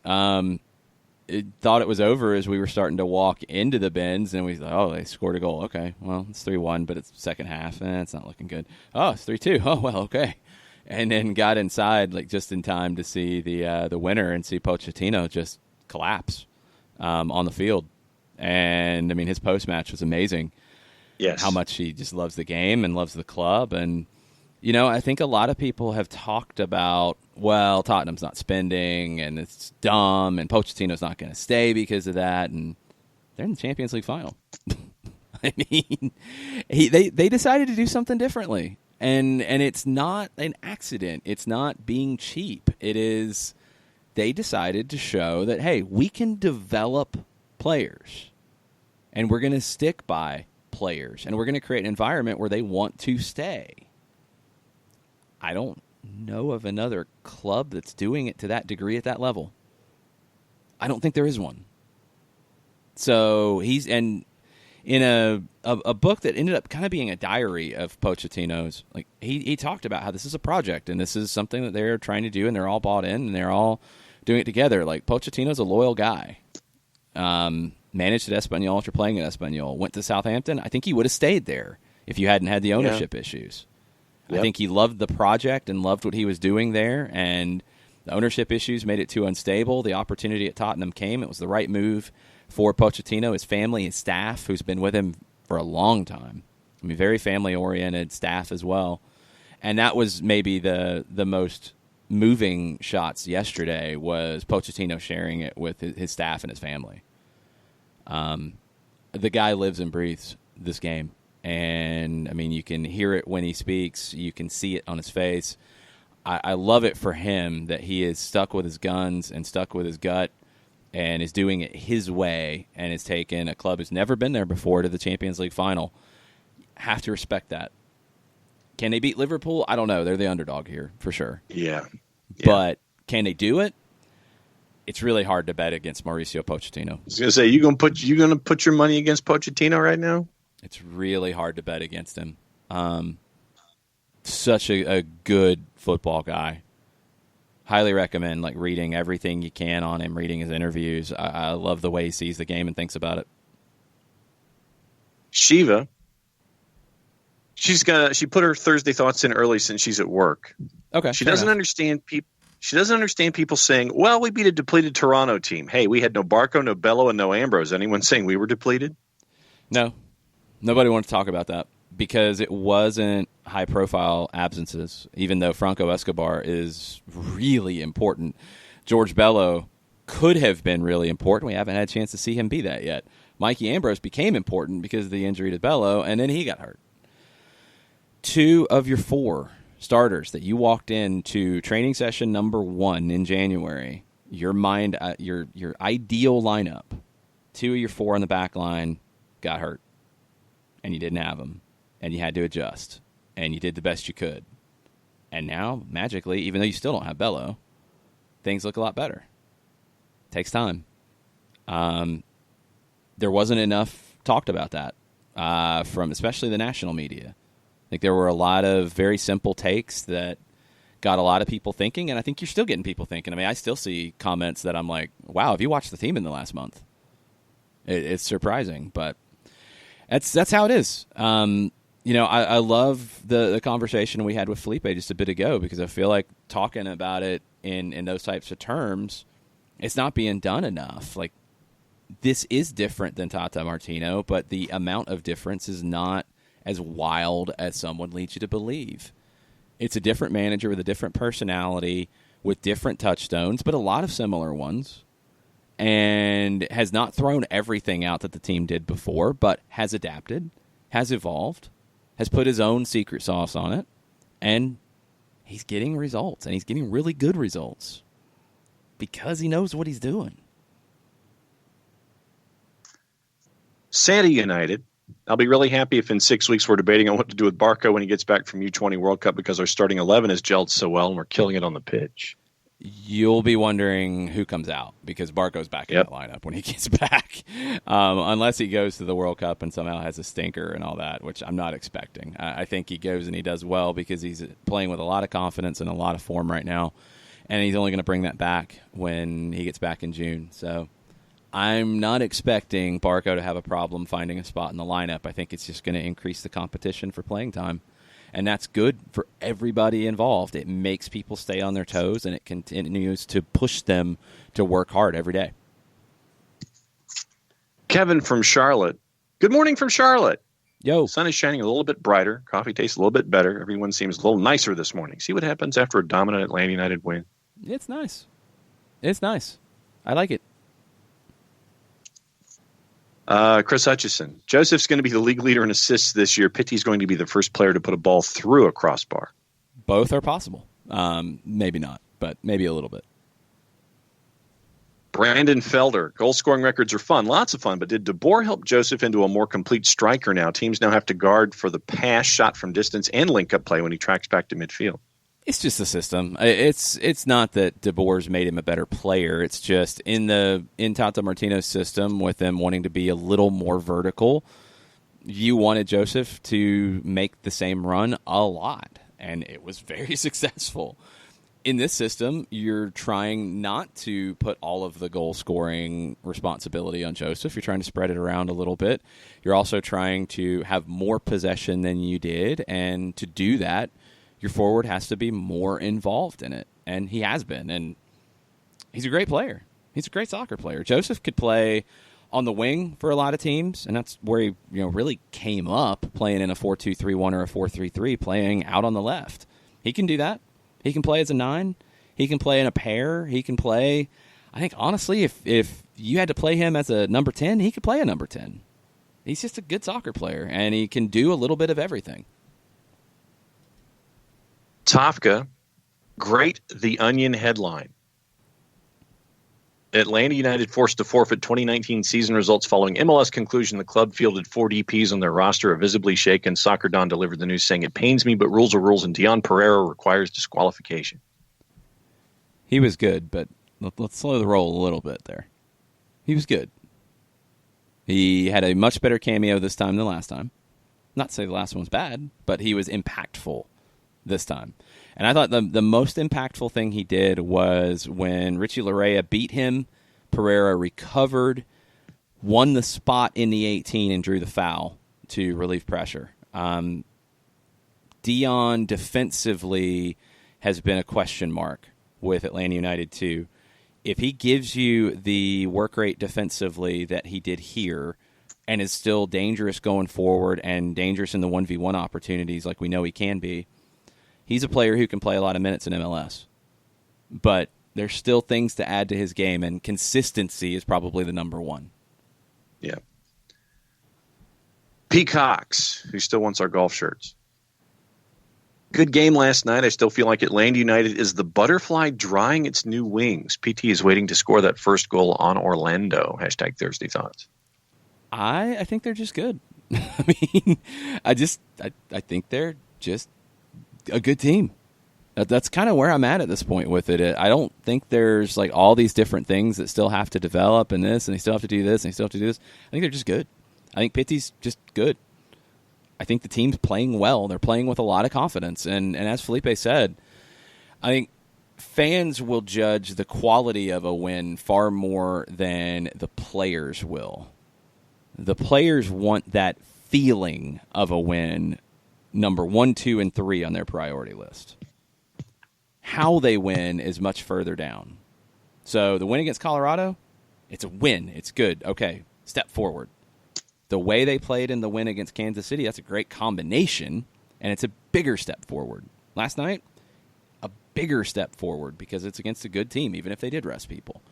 It's against a good team, and you dominated the match and limited their chances. You really were not at risk of losing last night, ever.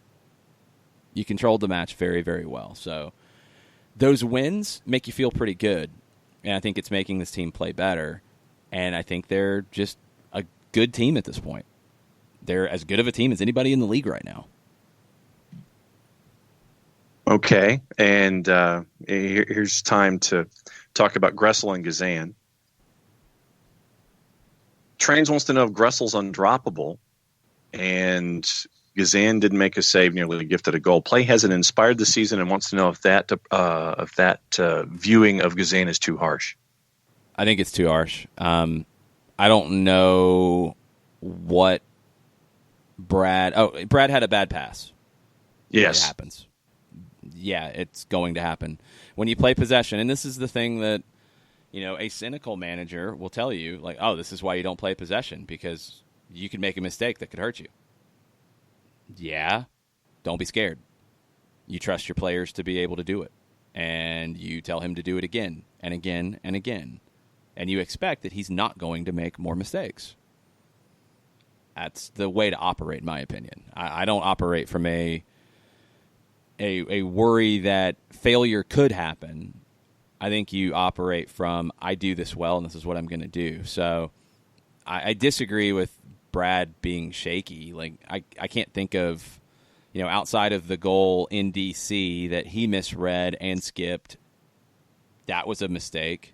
Outside of that, I mean, I don't know how much more you want the guy to do. And for Gressel, is he undroppable? I don't think anybody is, outside of probably Joseph. Because the drop-off from that position is big right now, because Romario Williams is struggling a little bit with Atlanta United too. Beyond that, you have competition everywhere on the field. Pity Martinez, you can replace him with Ezequiel Barco. Out wide, you've got Barco, Villalba, Gressel, now Merrim, Carlton, Pereira. Shea can play on the left. Left back, Parkhurst is showing he can play there, just like Shea. Ambrose getting healthy. Center back, Parkhurst. LGP, Robinson. Lorenowitz can drop there in a pinch. Right back is probably the other one that has maybe the biggest undroppable tag right now with Franco Escobar. Although Parkhurst can play there, I think Escobar on the right side, what he gives you is a big difference. Center of the midfield, you got Nagbe, you got Remedi, you got Lorenowitz. You'll get Kratz back eventually. I don't think there's anybody outside of Joseph and probably Franco right now that are close to undroppable. You want that competition for playing spots, and Gressel has to continue to perform to do it. But he's doing it right now. 2 more here in stoppage time. All right. Kefsey, I'm going to need some help. If you covered it, sorry, but on the train home, people were confused about the number of disallowed goals and why they were. Goal whiplash. Hashtag Overreaction Thursday.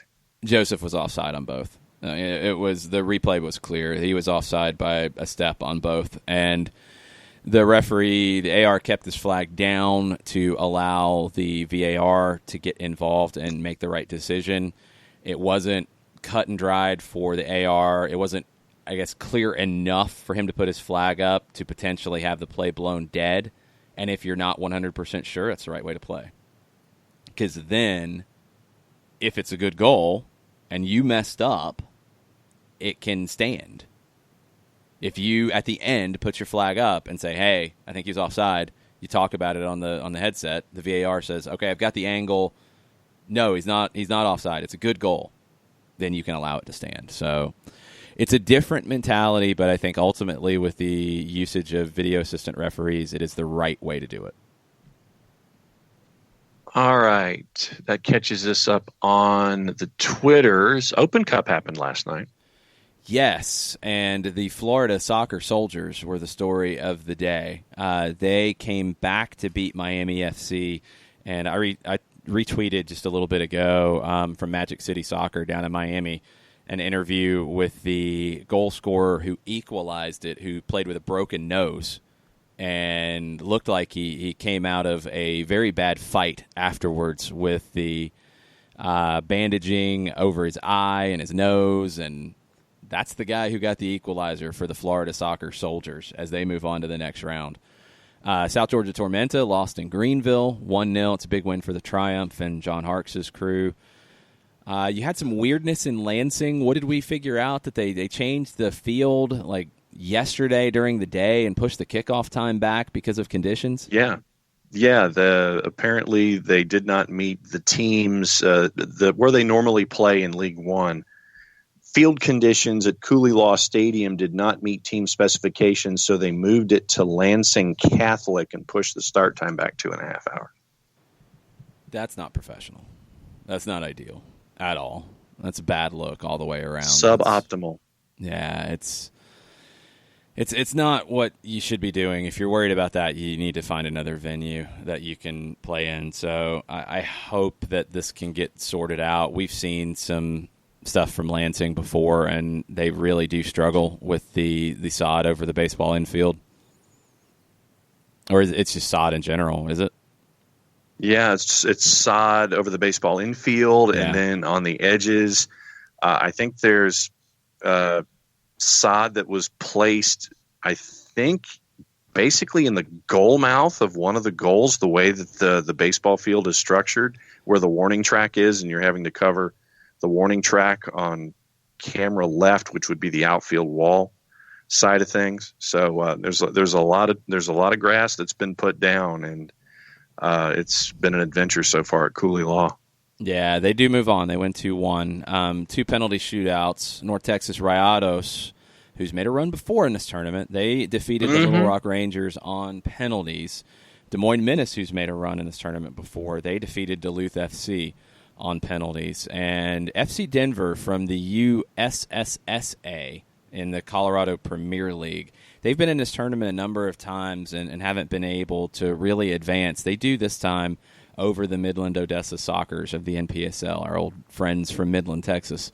So round 2, it starts next Tuesday, and you've got a number of games on Tuesday and then more on Wednesday. Your big games on Tuesday, the Florida Soccer Soldiers go to Charlotte to face the Independents. The Villages go to Tampa Bay to face the Rowdies. New York Cosmos go to Hartford Athletic. That's a tough one for Hartford, as the Cosmos needed a late stoppage time winner to advance.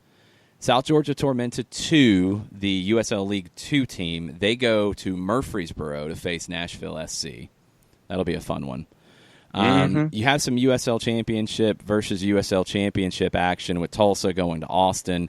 Cal FC going to Vegas is the big headline match on Tuesday night, with Eric Winalda facing his former club that he had a lot of Open Cup glory with. Lansing goes to Indy on Wednesday. Richmond Kickers go to North Carolina FC, renewing that old rivalry on Wednesday. Reading going to Louisville City. That's a pretty good draw for Louisville City. They should be able to handle the USL League 2 team. Charleston goes to Greenville Triumph. That's a great one. That's going to be a fun one on Wednesday night, 7 o'clock. Red Bulls U23s go to Memphis.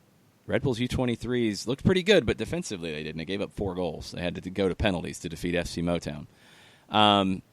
The biggest one is still the Orange County FC of the NPSL going to Orange County SC of the USL Championship. The Battle of Orange County, the battle of football club versus soccer club, is Wednesday night at 10:30. So, Open Cup round 2 starts on Tuesday. Phoenix Rising and New Mexico United as well. It's another USL Championship on USL Championship match. No, that was the bananas nature of the Open Cup came to the fore. Villages 8-7 in PKs, Red Bulls, and that madness with the late goal, then going to PKs, winning 5-3.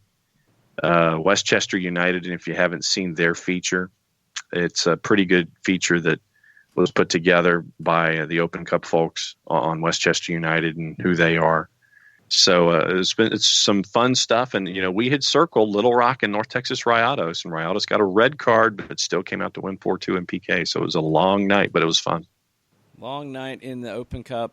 More long nights to come. Atlanta United will be in the Open Cup in a few weeks, and we'll see the draw at the end of May for when they could be, or who they could be seeing once they get in round 4. That's it for us today. We'll have some more stuff on the network over with USL League 1 and 10, NWSL and 10, Battery Weekly, Triumph Weekly, and I'll have a lot to talk about in Greenville this week. Yes. Lots of stuff coming up on the network over the next couple of days, but we'll be back tomorrow morning to get you ready for the next game, Atlanta and Orlando, everybody's favorite purple team coming up from Central Florida.